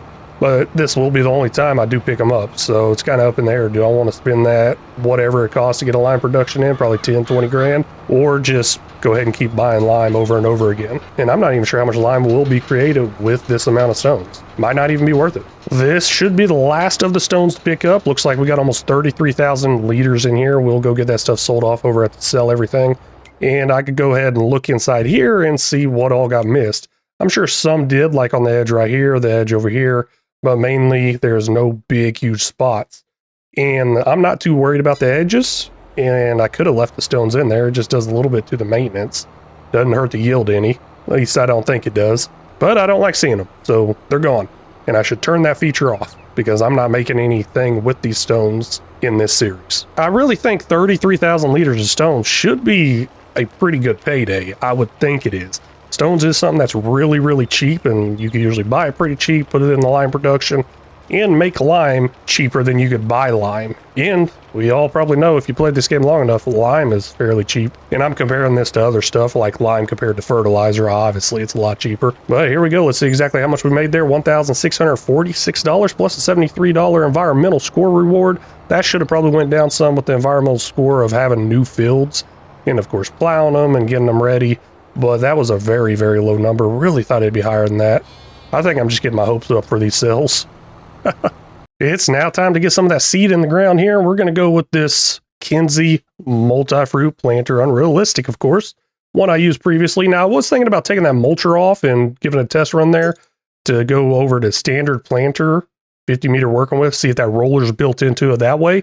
Somebody did comment and say they took the roller option off in one of the updates. That is a huge, huge bummer, because that roller is actually what made me love this thing so much. I am going to just go ahead and do the standard one, though. I'm not worried about mulching. Maybe that did give me an extra 100,000 liter boost on our last field we planted, because I went from 500,000 liters down to 400,000 liters. Good possibility. I will go ahead and lease this, though. We got an unreal capacity on it, $8,000. Let's see how much money we're going to spend getting this thing filled up. And man, I need to put in a multi-fruit buying station. Looks like there's just enough room off the field right here. Now, I will probably end up having to put another one in further on down the field. And man, I just lost some of the plowed stay right there, just a little bit. That's going to end up costing us millions and millions of liters of grass every decade, or 10 decades, centuries, I guess, at that point. But now we'll put it in right there, and I will, like I said, end up putting more down there. Just depends on where I end up running out of stuff. The things I'm going to run out of most is going to be, actually, probably the only thing I'm going to run out of is going to be lime. It's going to run out for sure. This is a huge field, and my capacity is really low, but I got a huge spreading width on it. Maybe I need to look at getting a couple more of those fertilized spreaders for lime. We'll see. I'm going to play a little safe here. Last time around, I had so much left over, and I didn't get my money back from it. So I'll do 10,000 liters of each. Well, that's a little under 10,000 on the fertilizer. It was just going up so fast compared to the other one. And we got 11,000 liters of seeds. Let's get some grass in this field here. See if this is enough. If not, of course, I'll add more. That seemed like it took forever. Got the headland completely done. And we are down to 6,600 liters of seeds. I don't think I'm going to have enough seeds here. It is not overlapping to the right here. You can see a different ground texture. It's not wasting the seeds there. I've already tested that. I drove over a seed bed already with this on, and it was not replanting any seeds. That's the great thing about precision farming. It won't waste those extra materials like that. Well, sometimes it does. Most of the time it doesn't. I believe I'm all done now. Let's go ahead and take a quick look into the map here. See that there is no more light blue color. I believe it'd be this color right here if I needed to plant some more. Now next up is rolling the field. Also got to lime it, fertilize it, all that good stuff. But I can do all that at the same time. I'm going to do the rolling part myself, of course, with a 50-meter roller. And then I'm going to set up some tractors for the other stuff. I don't know if I got another tractor that can run fertilizing and liming. I do have that white Vultra. Not sure if it's strong enough to run, or even heavy enough, I guess, to run it without flipping over. Because that fertilized spreader I got that goes on the back of these tractors, it's pretty big, pretty heavy. Let's see what happens though. Lime spreader's off and going, and it is dropping fast. I don't even know if I can get another worker over here in time before this runs out. I could easily go ahead and empty everything out of here, but I'm just going to sell it off or return it the way it is with all the extras. I did pretty good guessing on the seeds. Looks like we got quite a bit left over on the solid fertilizer, and the solid fertilizer is the most expensive thing out there. But oh well, we'll take a little hit on it. We still got $26,000 there in the top right. Hopefully that's enough to complete all our tasks and jobs we want to do out here, because I think I still got one more thing to lease. I hope it's only one more thing to lease, and then we got to buy a bunch of lime, probably even some more fertilizer as well. Yeah, looks like it made it over here. This is actually a pretty good stopping point, I think. I can put a nice multi-fruit buying station right here. I was wanting to put one down here, but you know what? It's going to stop here. This is where it's going to stop every single time it comes on this course. Possibly not, now that I think about it more, because the first initial lime uses more. So let's go ahead and put it down here in this area so it's out of the way a little better. If y'all didn't catch it before, I'm going to end up using this roller right here. I guess it's some invisible roller of some sort. What is this? Lizard invisible roller. It's got a 50-meter setup on it, and looky there, it's now invisible. It just disappears. It's back there. It is. All I got to do is lower it, and it's good to go. And it is going to roll this down. This is the part I wasn't sure about, whether this tractor can handle this big of a spreader. Looks like it's handling it right now, but let's see what happens once I top it off all the way with fertilizer. Might add a little bit more weight back there and might cause those front tires to come off the ground. No, it did not. Looks like we are fine. I mean, we're fine there, but we're not finding that finance up there in the top right because that's not looking good. I mean, $14,900. Nope, not looking good at all. But at least in the top left there, we have $4.3 million. It hasn't moved in a couple episodes. Hopefully we can get it moving here pretty soon. I'm going to finish up all this field work right here. It's going to be a lot of work with having to refill that thing. In the top left there is $4.3 million. And hopefully we make a lot of money this episode. I don't know. I know we're going to be doing some sleeping. Usually the sleeping leads to some money being made, but we also have no sheep being butchered. So no materials there, which will count down on our money a little bit. But let's go ahead and sleep. Everything's done. We got a large field out there. I'm really excited to get to that harvest time on there. It's going to be a couple months. I believe October is the harvest time for that field. Our sheep seem to be doing pretty good. They're staying up there at that 100% health. We got one more month until they give birth. Every sheep here, all, what is it? 1,600 of them? 1,400 of them? I don't know. Yeah, I think 1,440 or 1,640. Still don't know. Just kind of thinking a little bit there and don't want to do the math all the way through. But only 292,000 liters of grass left in here. That is actually not enough to keep them fed and going. So let's look at maybe doing a contract of some sort, possibly. I'm tired of them running out of food. And I could have sworn I had a lot more food than that, and they didn't go through that much food either. That's kind of interesting. Change of plans. We got 292,000 liters of grass in the silo. I don't think that's going to be enough. Let's see if it is. Woo! Look at that money up there. All those sold animals. We have $107,000 now. That is crazy. A lot of sold animals came in on there.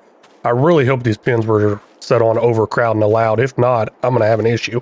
Let's go ahead and look in here. Yeah, they are overcrowding allowed. There's 400 sheep inside here. That is ridiculous. Let's see exactly how much food we got left. We got none left, but I did notice we got some in that pen back there. Food is dropping. There's 34,000 there. There's 40,000 here. Okay, coming along. 34,000 here, but a whole lot of sheep. Let's get those sheep moved over, get that money moved up in the top left from all that sold animals, and then assess, see what we need to do here. I believe we got one more month until harvest time for our grass, and we got nothing in storage, so that means they're not going to make it. It appears one of these pens did not allow overcrowding, maybe even more. I just got up to one like, hey, where's my animals? We'll turn on that allow overcrowding, and oh wait, that's the same hotkey. That's why it's not happening. Okay, let's click on it this time around. Maybe that's why it's not working. Let me go through and make sure they're all allowing overcrowding. This one's not. Oh man, that's not good at all. Maybe that's where a huge majority of my money came from.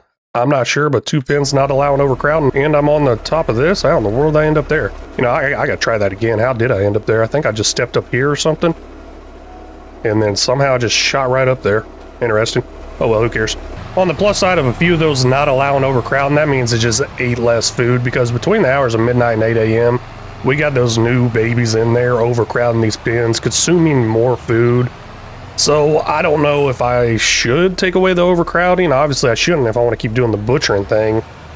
Gosh, maybe I should just wake up at midnight or just fast forward to midnight and then do my harvesting. Or start doing my animal movement at midnight so it's not consuming extra food. Because I am looking very closely at the amount of food needed and trying to figure out how much I need to make off this new large field. But that number will adjust, of course, with the amount of new babies that come in. And that number I cannot exactly plan for. We're going to get a little bit of stuff sold off here. Max month, nothing is showing up over there. But over here in the value, we got a couple of things showing up, especially this water, $584 million. Oh, actually, that's the max month. I guess something is showing up over there. Now, we got cheese right here, and we also have the sheep cheese. Now, there's a price difference, or a location difference, I would say. Chesmemikit Frito, something like that. What is the price difference between that and the sell everything? Because it's going over to the sell everything. Value at all sell points right there. Sell everything looks like it's worth $79,216. Yeah, it's a little difference because right now it's worth 81,582. I'm not too worried about that $2 grand difference. We're going to load up all the cheese and we're going to load up all the sheep cheese, get that stuff sold off instead of taking a chance and seeing if that price is going to drop or go up even more next month. 48,000 liters of sheep cheese and 23,000 liters of regular cheese. And you know what I just realized? We might have some more cheese over in our smaller dairy production. Let's head over there real quick. I don't know if I get any more loaded up on here or not. It's looking pretty full, but I'm going to check that out and see if that could possibly happen. Probably got too much over there. Might have to make a second trip. There's a little over 17,000 liters of cheese in this one. We'll go ahead and take that out, see exactly how many will fit in there. Looks like they all didn't go. Maybe I'll make another trip. Maybe I'll save that till another time. I'm not 100% sure yet. Hopefully in FS25, they make these sell points a little bit taller. Take a lot more products or something that way. I'm not sure. I mean, I played some FS25. I haven't played as much, and I definitely haven't done as much selling off with palleted items. Took a couple years, but all that sold off for $188,968. I'm gonna go ahead and do it. Sell this off. A little over 10,000 liters of cheese here, and that production still has milk in it. It's been a while since I actually put milk in it. I know I put some in there by accident, but still got some in there. So we'll probably be doing the same thing next year sometime, or I'll catch it all and move it over to our storage. But let's see exactly how much money we make from this. And then we got to add up the money from the sold animals. I almost forgot about that. $19,598 right there. Before I add all that money up, let's go ahead and go into our sheep of the month here. This is the last one I actually have on the list. So next episode probably won't have any sheep of the month unless somebody just miraculously comments between now and before I record the next episode. Somebody that I haven't done already. Well, this one is going to be Finn. You have what looks like an ARK video on your YouTube page. I don't know if it's actually ARK. I know there's a lot of lookalike games out there. Well, some survival game, and you're a great guy, great kid. You've been helping me out quite a bit on these live streams. I really do appreciate it, man. Thank you so much. And I actually just saw a comment from you saying you're missing the live streams, and I'm about to reply to that here in a minute. But thank you for all the support. Thank you for watching, commenting. Really do appreciate it. After doing a little bit of math there, we sold off $297,582 worth of stuff this month. That's including the animals. We'll look right in here. There's $89,000 in sold animals. That's why I didn't say products. I guess we can consider the sheep products. But adding that to the top left, that's going to take our new total towards this $10 million to $4,601,346. Let's go to sleep and get some mowing done. It is mowing time. Looks like we got some rain on the forecast right there. Hopefully I get all this work done before the rain comes in. We got a 50-meter wide mowing set up right here. Amazing. But I got a feeling it's still going to take a while. I'm going to put this on a course play, see how long it says it's going to take. And looks like we do have some grass growing into the road a little bit there. No big deal. I don't really care too much about that. I realized something with the odd shape of this field. Doing a bunch of headlands where there's really no up-downs seems to be the most efficient, because if I was to do like one headland with a bunch of up-downs, I'd want to do right here, right here, right here, stuff like that. Just a bunch of up-downs going at a diagonally shaped shape or whatever. And that takes a long time to turn around. So if it could just keep going around and around and around in circles until it's all done, I think that would be more efficient. Not 100% sure. I guess one way to test that is start up the course play like this, and then start up another course play where they got all those up downs and see what the time difference is on it. Because I'm really interested to see what the time is going to say on this right here. This is saying it's going to take 18 minutes, and that time is dropping pretty fast. And you know what? Let's go ahead and pause that time. But as it's pausing that time, it's actually increasing the speed of this harvester. It looks like there's a bunch of left, right going on here.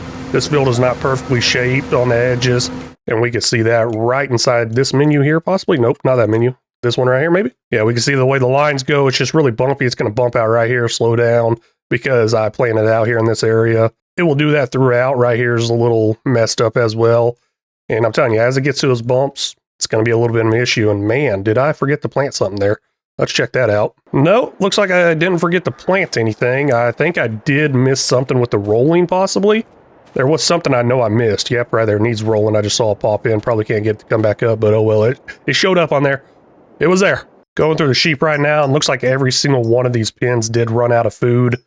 I was not expecting every single one of them to run out of food. I was expecting maybe a couple. That's kind of a bummer. I thought I'd have more work to do back there at the farm, so that's why I want to hire the worker here. Plus, it's nice to see how long it'd take a worker. Time for me to take this over myself. I'm definitely going to miss some going this fast, but I don't really care too much about that, and I just picked up a bunch of grass on the road over there a second ago. Yeah, I don't really care about the part that gets missed. Previously, I would go back through and try to pick it up, but I'm just going to leave it behind. What's a couple of strips of grass compared to this whole entire massive field? It's not going to be much liters, I don't think. And then again, every little bit does add up, right? I just thought of something. Maybe I'm losing the liter count here because that pipe does not kick it out as fast as I'm picking it up. That is a very good possibility. Maybe I should try slowing down. Not happening though. I believe I got it all mowed up unless I missed a strip somewhere. I'm not sure. I'm going to go ahead and fold this up though, act like I am done because I think I am done. Oh man, I should have just left it down and grabbed the stuff as I'm driving back. But we got 1.7 million liters inside this trailer. I wonder what that could have been if I didn't use this mower setup. I don't know. But is that enough to keep our animals fed through the winter? I don't think so. I don't think so, sadly. Oh man, but we'll see. And man, 50 episodes. I guess I do take it a little slow and cause the issues for myself, like a lawsuit or something like that. I don't know, I just try to have fun with it, try different things, and there's a lot of different things I like to try out there that I haven't done yet. And that's kind of crazy because FS25 is out and nowhere near getting to a series on there. Well, we might be getting pretty near there. I got a few series I got to finish up here on FS22. This is one of them, and we got $4.6 million in the top left there. Counting towards that $10 million goal, we're getting pretty close. I think we got a couple more in-game years, and then we'll be wrapping it up. No sheep of the month to read off this month, so make sure you leave those comments in there, and I'll get that sheep of the month out there for people who have not commented before. I guess if you really, really want to get your sheep of the month in there multiple times over and over again, super chat, super thanks, whatever they're called, that is one way to do it, because as soon as a super chat or super thanks comes in, bam, sheep of the month thing goes out. Also, new channel members as well. We are currently out here on our new extremely large field right here. We ended up getting 1.7 million liters of grass off this field. Here is a better view for you. And currently right here in front is the liming process happening. Behind it is the fertilizing. The fertilizing will catch up in path because that liming one will run out quite a bit. And speaking of running out, our silage additive is getting extremely low. Let me take this over for a second and then get that refilled. I don't want to miss out on any bonuses we may get because I think we're losing out on just regular harvest with this thing anyways. Now previously I did this liming on this field myself in between episodes. It took a very, very long time, a really long time, because I had to keep refilling this thing over and over again. It's only got a 10,000 liter capacity. I believe there's some bigger capacity stuff out there, obviously there is. And I gotta edit this. I don't know if I'm going to or not. Probably should. But I'm telling you, it took like 20 refills. I'm really interested to see exactly how much refills this takes and how much lime in general it takes. We've already went through one 10,000 liter capacity, and as soon as it runs out, I put a little multi-fruit buying station near where it runs out. I already have a lot of multi-fruit buying stations around this field from my last time, but they're not in the perfect position. What I mean by the perfect position is where will it run out now? Because the first initial liming takes quite a while to do. Well, it takes more material, let's put it that way. Finished work in the top left there. Right in front of us is the fertilizer. It actually passed us. It didn't start there. It ended up passing us because it's not going to stop, I don't think. I'm pretty sure there's plenty of capacity in there. And plus, it just doesn't use as much on a grass field. These last two fields I got left, I'm just going to knock them out myself. They're so small. This one right here I'm coming up to, I probably could put a driver on them, but I ain't got any other work to do. I might need to be looking at getting more liming and fertilizing equipment out there because it's going to take forever on that one field by itself. The only downside of me not hiring a worker here is the fact that it's going to stop whenever I stop because I got to go over there and refill that probably lime spreader. Looking around real quick, seeing if I could put in another multi-fruit buying station, and I got one over here already. I'll just go ahead and use that one right now. I was trying to put it kind of behind the tractor, that way whenever I go to last waypoint, it doesn't got to backtrack, turn around, all that stuff. I don't know, those turnarounds, they just take a while for these workers, or they take a lot longer than I expect them to take. I mean, I want them to be doing that full 39 miles per hour whenever they try to turn. No, I'm just kidding, they'd probably flip over at that point. I don't even think I can do the full 39 miles an hour whenever it tries to turn. But it is too easy for me to just drive back over here, get behind where I was at, and then hit last waypoint, hit play. We're good to go. Now looking into this, as soon as I take that real speed mod off, it says there's 20 minutes left. It's been going for a minute, but it's only going 11 miles an hour. So I'm gonna put that real speed mod back on, and it's gonna go up there to 20 miles an hour, probably even faster, especially going down a hill. Something really, really cool just happened. I've previously mentioned those corners, those edges where they're like peaked like that. I cannot get them all because I don't own the fields next to it. But I guess whenever I bought the whole field for the map for $0, the little inlay areas throughout like the town and stuff like that, I'm assuming this river off to the right was part of it. it didn't say, hey, you don't own the land. It let me actually mow it, so I don't have to go back through, touch up that little tiny piece here and there. But this is our last field here, and there's 2.5 million liters in there. Let's see what we end with, though. Well, looks like it's still 2.5 million. So altogether there, 2,578,458 liters. Now let's see exactly how much we need each year to survive and break that down by months, and then see if we could survive the winter. Because next harvest time is, what, January, February, March, April, I think? March it comes in, starts growing again, then April is the harvest time. Yeah, I don't even think we're going to make it to April. Might have to start getting rid of some of these sheep again. I was really hoping that this large field would save us from having to do that, and we can keep the sheep all throughout the winter. All of the sheep, not just some of them. I do know last winter we ended up getting rid of every single one of them, though. That is something I do not want to do. Doing a little math here, we need almost 6 million liters of food for the whole entire year. That was actually quite a bit of food we just put in there. Maybe it's enough, maybe it's not. It's actually 5,880,000, roughly, I did round up. For example, this one says yearly food 713, I just did 720. And then this one right here is almost 1.5 million, I just did 1.5 million. I'm not going to get exact with it because it's not going to be exact, especially once they start giving birth and they'll start eating a little more there. But that's almost 500,000 liters of grass per month. Well, fun fact, this thing only holds 2 million liters. Didn't ever see that being an issue. Yes, it is an issue. So only 2 million liters can go in here. We got another 500,000 in that trailer. I'm sure we could probably empty that in there once the hour rolls over and all these pins get refilled.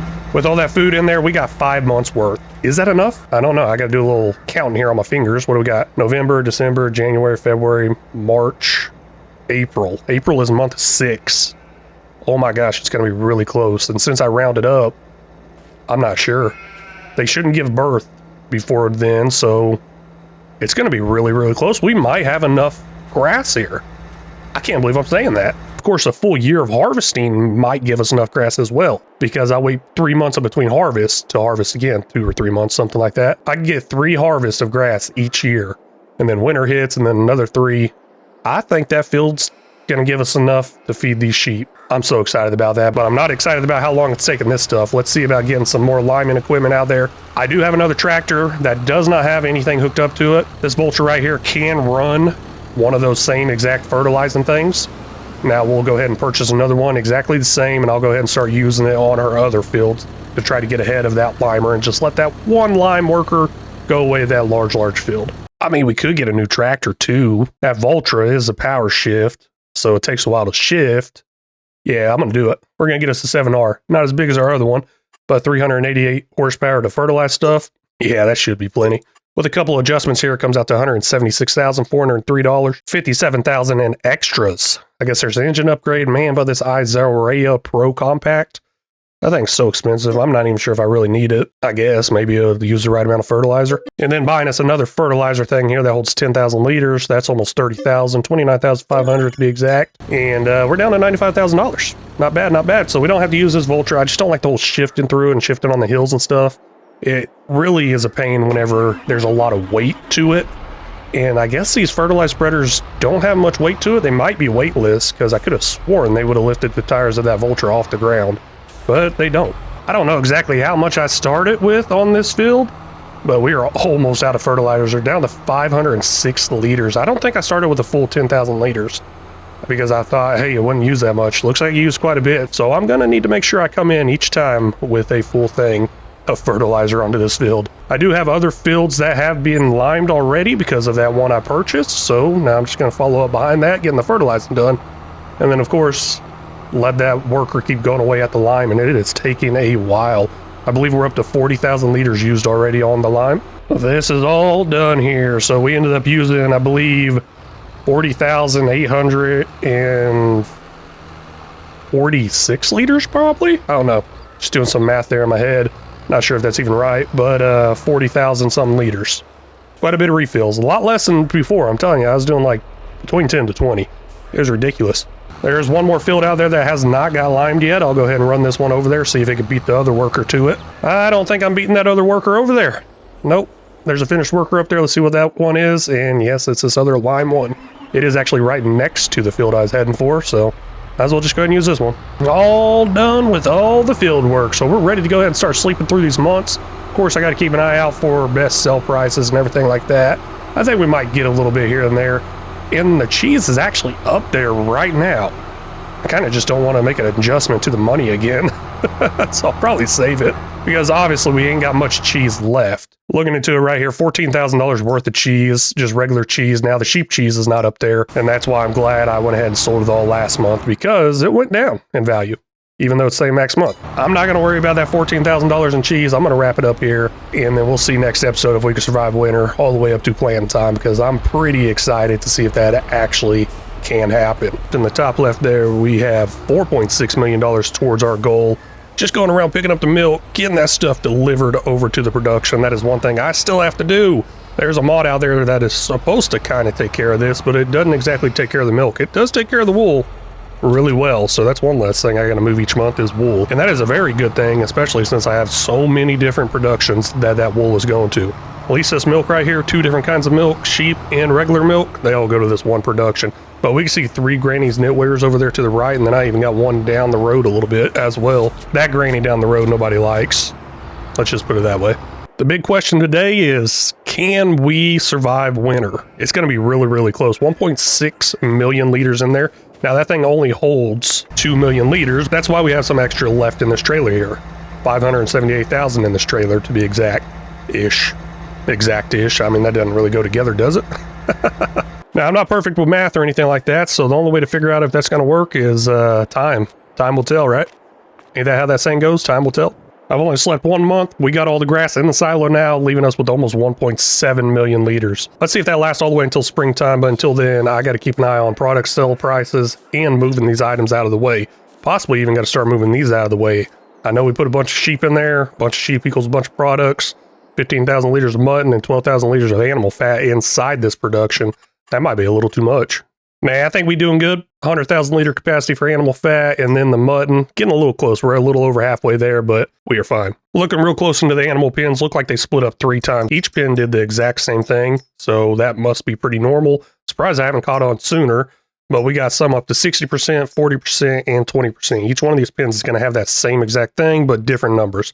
Now, whenever the 60% one gives birth, I will take the babies and the mom to the butcher. I will allow these sheep to give birth twice, and then I'll start clearing them out and redoing the pens with new sheep. That way it doesn't just keep splitting over and over again, because 1 year is 3, next year it's 6. It's just going to keep going over and over and over again. Actually, I think it might multiply worse than that. Moving around these products got me thinking, how can I move less and less? Yeah, I try to make it more efficient all the time. See all those pallets over there to the left right there? Those are going to be cheese and sheep cheese. Now, previously, this last time around, we ended up selling all of that off together, except for the cheese. There was a separate time I could sell cheese, I think, or one of the other ones was up there. But either way, I don't see any point in moving them twice, so I'm going to leave them all there. I believe that production has a very large capacity to it, like 100,000 liters, if that is large. I don't know. I'm going to double check that, make sure it's not going to fill up on its own. And I'm kind of wondering, does this over here have a capacity to it as well? It's got that tank there.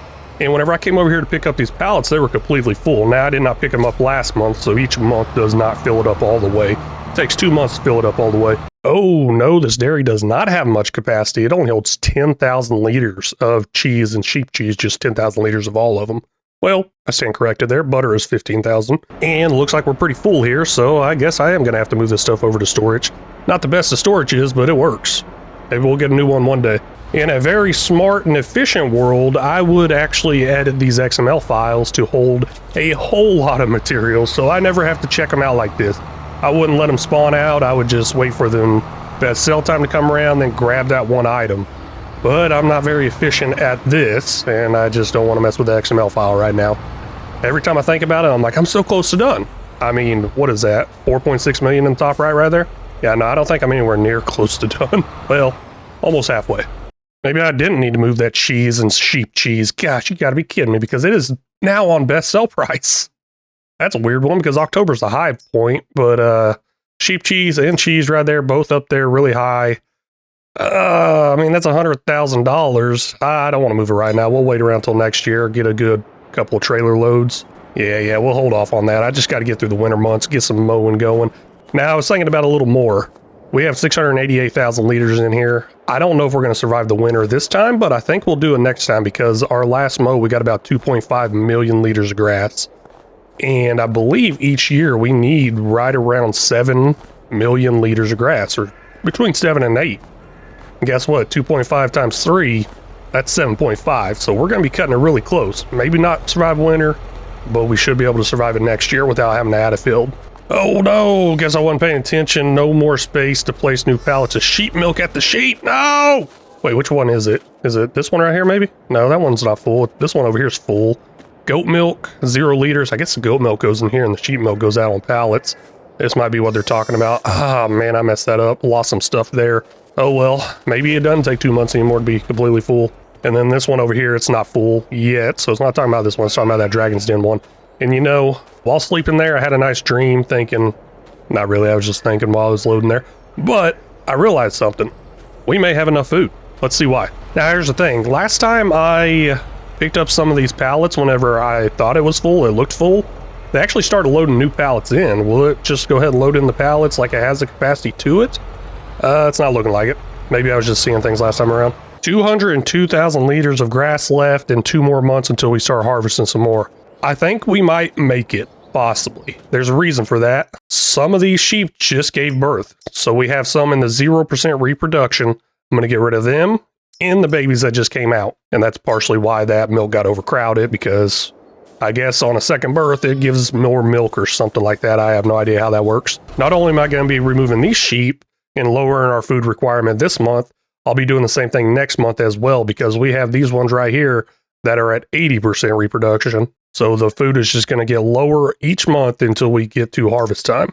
And then it will shoot right back up after we get rid of the last ones, because I'm going to fill these pens back up. I was really curious to see exactly when sheep usually get butchered. And according to Google, between 6 and 8 months old is whenever a sheep usually gets butchered. Now, I am taking them right at birth. That's obviously not right in the real world, but this is a game, so I'm going to go with it. Now, I believe I did some research a long time ago about chickens. Gosh, they get butchered real fast. Really fast, like in their first month, at the end of their first month usually. After what seemed like forever, finally got all the sheep moved out, all the 0%ers, including the babies as well. I mean, it's 8:18 as at one time speed. I wonder how long that actually took. Probably like 18 minutes or so, I don't know. Gosh, that's a long time though. I need a bigger trailer. This one does hold 200 sheep. Not enough though. Before heading to bed, we'll take a look into the butcher. We have 1,580 sheep in there right now. It runs 1,200 per month. It's going to run 1,200. We're going to have a little bit left over. And I'm going to put more in there next month as well. Wow, they are pumping out that milk. I've never seen it happen in 1 month. This thing was empty over here. Oh, man. Okay, maybe that messed something up. I don't know. But still, I have never seen that happen. I told you all earlier it takes like 2 months to fill up, but nah, I think it's going a little bit faster. There's 585 sheep in here. The reason it's so high is because the new babies and everything, but still, that is ridiculous. Our silo is showing 0 liters. That's not good at all. Looking around at our pens, we got a pretty good amount of food in here. I don't know if it's going to be enough though to survive till next month. I'll be able to see that very easily after I get all this sheep out of there. So let me spend another 20-30 minutes doing that. I am starting to get a little bit worried about something I never saw coming. That is the sheep milk filling up my dairy production. Looking at that pen back there, man, that thing is giving me some trouble. It's filling up every single month, which is a good thing, but I need to probably go in at the end of the month, move the pallets out of the way so it can spawn the max amount. I'm also really worried about the capacity in here. Let's see exactly where we're at on those capacities, see what they go up to. Ooh, 150,000 liters. Okay, never mind, forget what I'm saying. That's pretty good capacity. So anyways, does anybody like want to jump on here and run some sheep with me? Because this is taking forever. I mean, it's only been 8 minutes since I started and make that 9 now. It seems like forever. All done moving the sheep out. These ones right here will give birth throughout the night. And in the bottom right-ish area right here, it says daily food requirement, 17,226. Now that is our larger of the counts. Those are most likely in our Dragon's Den one. We can see that right there. Dragon's Den Sheep Barn, Dragon's Den Sheep Barn. That's where those are. I think it's safe to say we are surviving winter. That is awesome. Now, which winter was that exactly? This says 10 years played, so year 10 winter. That's a lot. Altogether, gameplay time, almost 60 hours. So make sure you hit that like button for that right there alone, because that is a lot of time right there. I came in a little bit early here because it is brighter at 6 a.m. in the summer or springtime. So I was able to. And plus, I didn't want those new baby sheep eating up all the food. I mean, they came in, they're right here. Let's see if those pens stayed full, though, because that's really what I'm interested in. Looks like this one did. That one did. Hey, there we go. They all stayed with grass in them. So this method right here should work. Now, once they're completely full, I believe yearly they require like 7.5 million, something like that. But we survived the winter. It was a close one. I think our big field's definitely going to save us and keep us going over and over and over again. Plus, it is time to harvest some grass. In the top left there should be $4.6 million. And guess what? That number is going to go way, way, way up. I don't know how far up, but it's going to go way up. That is because we're going to sell it all. All the products we have that will affect that top left number, such as clothing, sheep cheese, cheese. It's not at the best sell price. None of it actually is at the best sell price right now. But let's just sell it all off, see what we can go up to. I'm pretty excited to give that a try. I don't think we're going to hit no $10 million, obviously, but we're probably going to get a good pretty penny out of it. Now, to sell it all off, I'm going to start with the production. Just go ahead and grab everything out of here. There's a lot inside that Dragon's Den butcher over there. Quite a bit. I believe the mutton, or I believe the whole production actually stopped running because of one of the products filling up. At least that's how I think it would work. We have 1,619 sheep in there right now. I still got to take a bunch of sheep over there. Haven't done that yet. We're going to empty out our pens.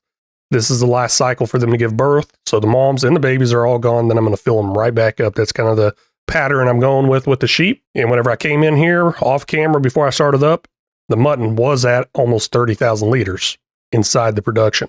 So yeah, it was definitely full there. I don't know if production stopped or if it just stopped making mutton and started making everything else. I'm not sure. Part of the reason why I wanted to actually do this is, yes, I want to make a lot of money towards the top left, but also I'm very, very lazy because I got a full trailer here and there's a full spawn point right there. I would have to move all this stuff over to our storage, separate it and all that. Who wants to do that? I know I don't. That's kind of why I'm selling it all off.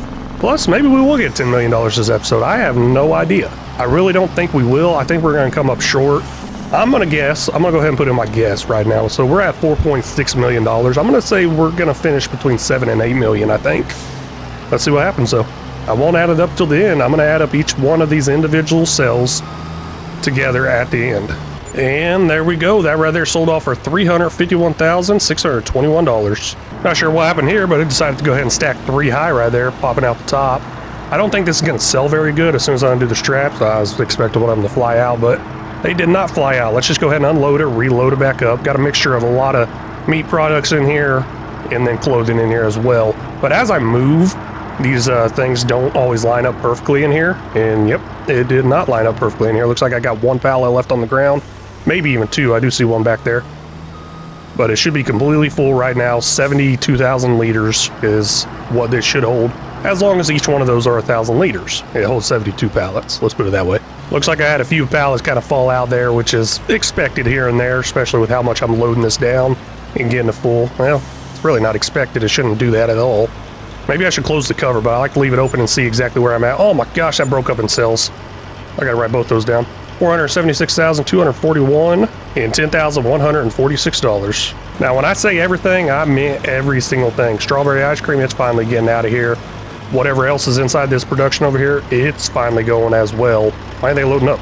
Okay, maybe they're not going to go. Oh, got to turn it on first. Thought I had it on. Guess I didn't. Cheese, I guess I got some cheese in here as well. Let's see what else we got. More cheese. Come on, why ain't I checking out all the pallets? Storage is finally empty.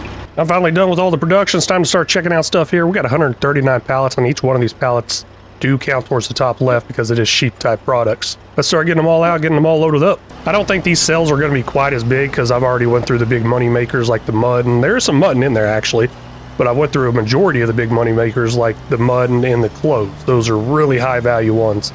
Now I do have those 2 pallets on the ground right there. I'm actually just going to leave them because of other pallets falling off just like that. And it's going to keep happening, but I guess the ones that did fall off there got taken. Hey, sweet. Maybe I should just try to get a little bit more to the left or the further side, not left, the right side. That way, if they do fall off, they'll fall off in the sell point. Or I could put down a second sell point right there underneath it. Here's something else back there. I thought I'd see something, but nope. $427,596. Oh, something just fell. Some did fall. There was some back there. Knew there was another pallet of some sort. There we go, $2,445. Now, I did say that should be a lower value, but that's actually our second highest trailer worth right there. Maybe I was wrong. Another trailer full here. Well, I think we're going to have a partial trailer next up. That should be exactly what's left in storage, plus this on the ground here. I think as soon as I started filling this trailer up, it said there's like 80-something pallets in the storage. And I did mention this can hold 72 pallets.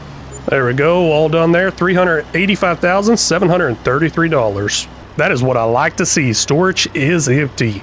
Now we got a few on the ground here I'm going to pick up as I drive forward. Let's see exactly how much we sell this trailer off for right here. And then, of course, add all that up in the top left. Now the top right's looking very, very good. I don't need that money. I really don't. And I guess I really didn't need to undo those straps. I would have been so mad if one of them flew off the side. I really would have. But yeah, all that money in the top right, what am I going to use it for? Maybe get another 50-meter wide forage harvester? But $178,312 right there. My prediction of between $7 to $8 million was off. It's not over it. It's actually under it. So altogether there, we actually sold off $1,832,094 worth of products. All heading up to the top left there, making that new number. Calm down, sheep. $6,433,440. That's some pretty good money. I mean, I thought I'd be up there higher, but hey, I'll take it. That's really good. Oh man, I got a pallet over here. Guess I didn't sell it all off. Now, I did mention before I bought this other semi because I didn't want to switch out semis. You know, this thing's got like 1,500 horsepower. I'm getting tired of how slow this one over here is. I will be switching out semis now. The whole time that selling was going on, this was over here harvesting, and it just finished. Probably missed some on the corners, edges, somewhere out there. I'm not going to worry about it too much. Hey, there's some right there. I should worry about it. Nah, it's all good. I ain't going to worry about it. We got 1.7 million liters of grass right here. That's looking really good. Let's go ahead and restock our silage additive, hit up our next field. I believe I can use a worker on the next field, but after that, I got to take it over. So I got to get some other workers out here real quick, doing some liming and fertilizing, and you know that stuff takes forever. I just realized there might be something I can do with that $2.1 million. Donate it to charity. Nah, I guess that's not an option. Could use tax write-off, and I guess taxes ain't a thing on this game either, so I'm not too worried about the whole tax write-off now that I think about it more. The thing I could do is allow this worker to refill the lime as it goes along. That does cost a lot of money. I don't know how much is a lot. There's a certain rate to it, and I don't know exactly what that rate is. But I'm sure it's a lot better than me having to come over here and refill this thing 5 times. Because I'm pretty sure that's what I have to do is refill this 5 times. Maybe it's 4 or 5. I don't want to do that. So to stop me from doing that, I'm going to come down here and turn on fertilizer to on, or buy, not on, but buy. And I think that's going to start buying here. Yes, it is. We are at 8,739 liters of lime, and it is staying steady right there. I'll use that for this field. Now I am a little worried about the whole using it on another field with fertilizer, because that's going to cost even more. But $2.1 million, I think we got the money to waste here. Let's let it waste.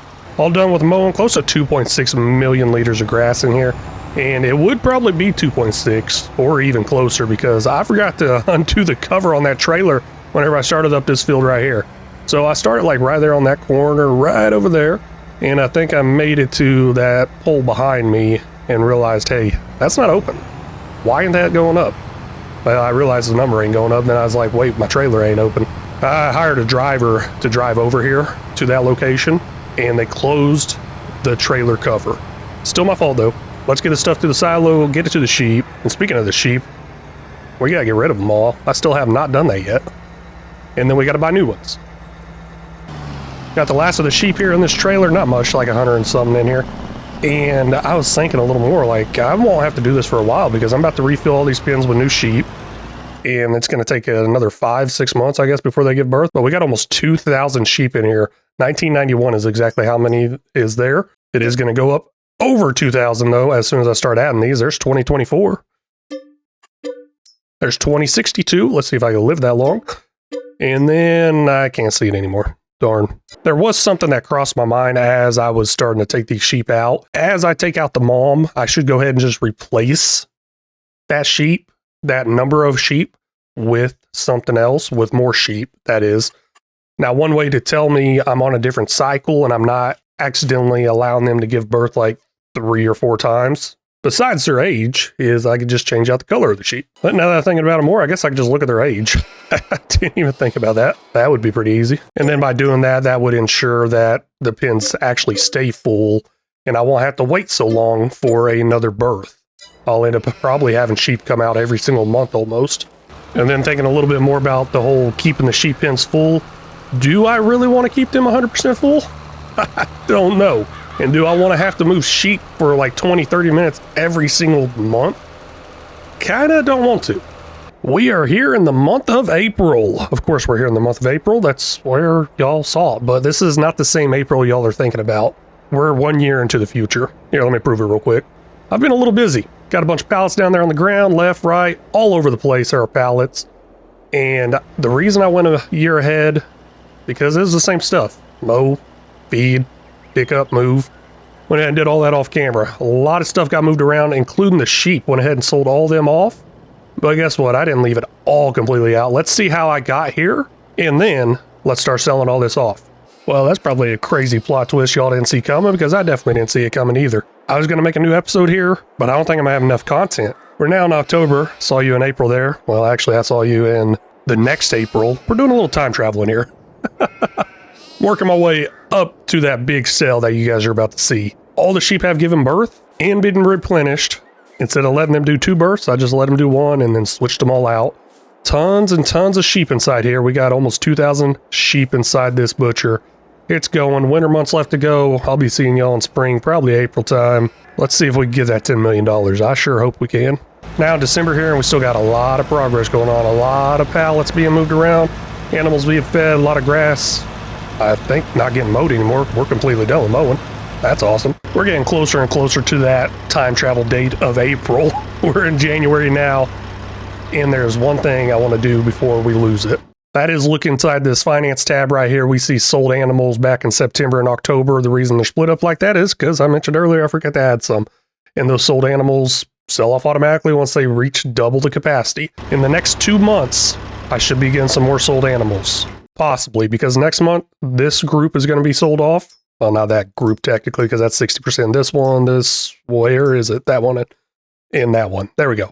So we got 3 pins at 80%, 3 at 60. So in the next 2 months, I should have 2 more of those numbers pop up like that. We'll add those up a little bit later. But man, we're getting so close. I got a feeling we're going to break that $10 million. Now in the month of March, 1 more month to go. We got some sold animals there on the top right. It kind of went away, but let's see that in the finance tab. Right there, sold animals, 32,000 and 31,000. You may notice something different here. There's no new livestock purchase. That is because I'm not buying anymore. I'm telling you, this better be getting me to $10 million. I'm putting all my cards in on this one right here. Please make it there. Because if I don't, the next episode might be a little awkward. We are officially done with that animal transport trailer. Time to go ahead and jump over to our, oh gosh, there's a pallet there. Our other trailer and start moving some products around. Not quite selling yet. I still want to wait 1 more month, make it to that year point. We're back over here now, present day, trying to get this stuff sold off. Kind of present day. I don't know. It's kind of weird recording this and then it's coming out at a later time. But we got our first trailer here. Let's see how well it goes. Even got some milk to sell off as well. That's $386,464. Now, I'm not going to update that number in the top left until I get all these added up. I'm just going to change it one time. Even those sold animals I showed previously throughout the months, I'll go ahead and add that in at the end. I got it written down on this piece of paper right here beside me. I'm going to write down all these changes here, and then we'll do a little mathy math and figure out if we broke $10 million or not. But I will bring y'all back for each one of these sales. That way, if you want to do the math and check my math, you can. Second trailer here. Let's see exactly how much we get on this one. Oh, I messed up. I went too far forward. There we go. Okay, I was kind of missing some off the front of that trailer there. Oh man, had me a little worried. I don't want the sales to break up. You know, if we don't reach 10 million in the top left, I think we might reach it in the top right. No, that would mean we're reaching in the top left. I know that for sure. There we go. That one's $486,817. That one actually came out $100,000 more than the last one. That's trailer number 2, all done. Trailer number 3 heading in right now. And I am going to focus on selling off all the butcher type items first. Then probably see what my total is at. Maybe I'll see what my total is. I don't know. I mean, there is a lot of value in clothing. I know that. But I think the most amount of pallets I have is from the butcher. I've been moving a whole lot of those.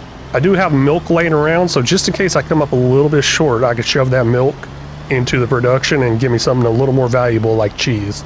Trailer number 3 right there, $351,671. Trailer number 4 about to pull in, and man, we got a lot of different products on this one. I ended up adding some cheese products to it. It was kind of mixed in with some of my meat products, and there's also another trailer full down there mixed in. Oh gosh, why is that not going down? Oh well, 87,735. I know exactly why it's not going down. That's why I haven't moved yet. I got to move with it. Forgot all about that part. Or I got to keep pushing forward just a little bit so those pallets should drop down and sell off. I guess there's a pretty easy way to tell if I actually broke that $10 million or not.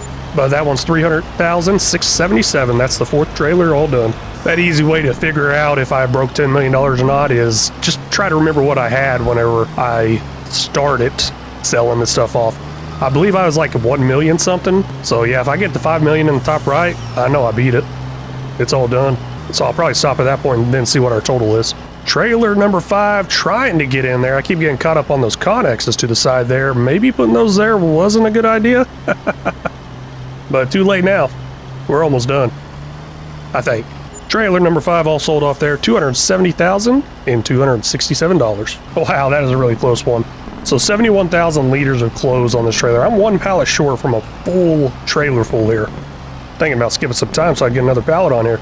But now let's sell this off, see exactly how much that gives us. I think this is trailer number 6. I'm starting to lose count even though I was trying to keep tallies there. Got so much numbers going through my head right now. I got a feeling this is going to be worth a whole lot of money. Clothing is a very, very big money maker. And I did notice I still have quite a bit of wool in there even though I haven't had sheep for a while. $724,766. I was just curious to see how close I was to that $10 million goal, so I'm gonna go ahead and update that top left there because it is now $9,165,512. That is including the sold animals that happened previously throughout the months. And I think we might be fine. There's not much here on the ground, but guess what? There's a lot in storage. I just got tired of using the storage, so I started putting it all on the ground. Not a full trailer, but I'm gonna call it good. Got some sheep milk on here, regular milk, goat cheese, and then animal products. And you can see right over there in storage, we got quite a bit in there. 180 pallets. I think we're good. I mean, it might still be close, but I think we're gonna make $1 million to take us up over that 10 million. It has been a very long time since I have sold milk off. Been using it so much for the production, but I noticed the production was getting kind of full there.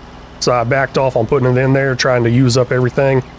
I couldn't do that with the wool because the wool goes over there automatically, so I couldn't quite control that too good.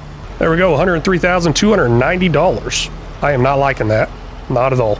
Trailer number 6 making its way onto the selling point. I almost said scale, seems like scale, right? No, but a lot of mixed stuff in here, a lot. I am really, really concerned now after seeing that full trailer sell off for only a little over $100,000. So I got the total up to 9.1 million in the top left there. That's good.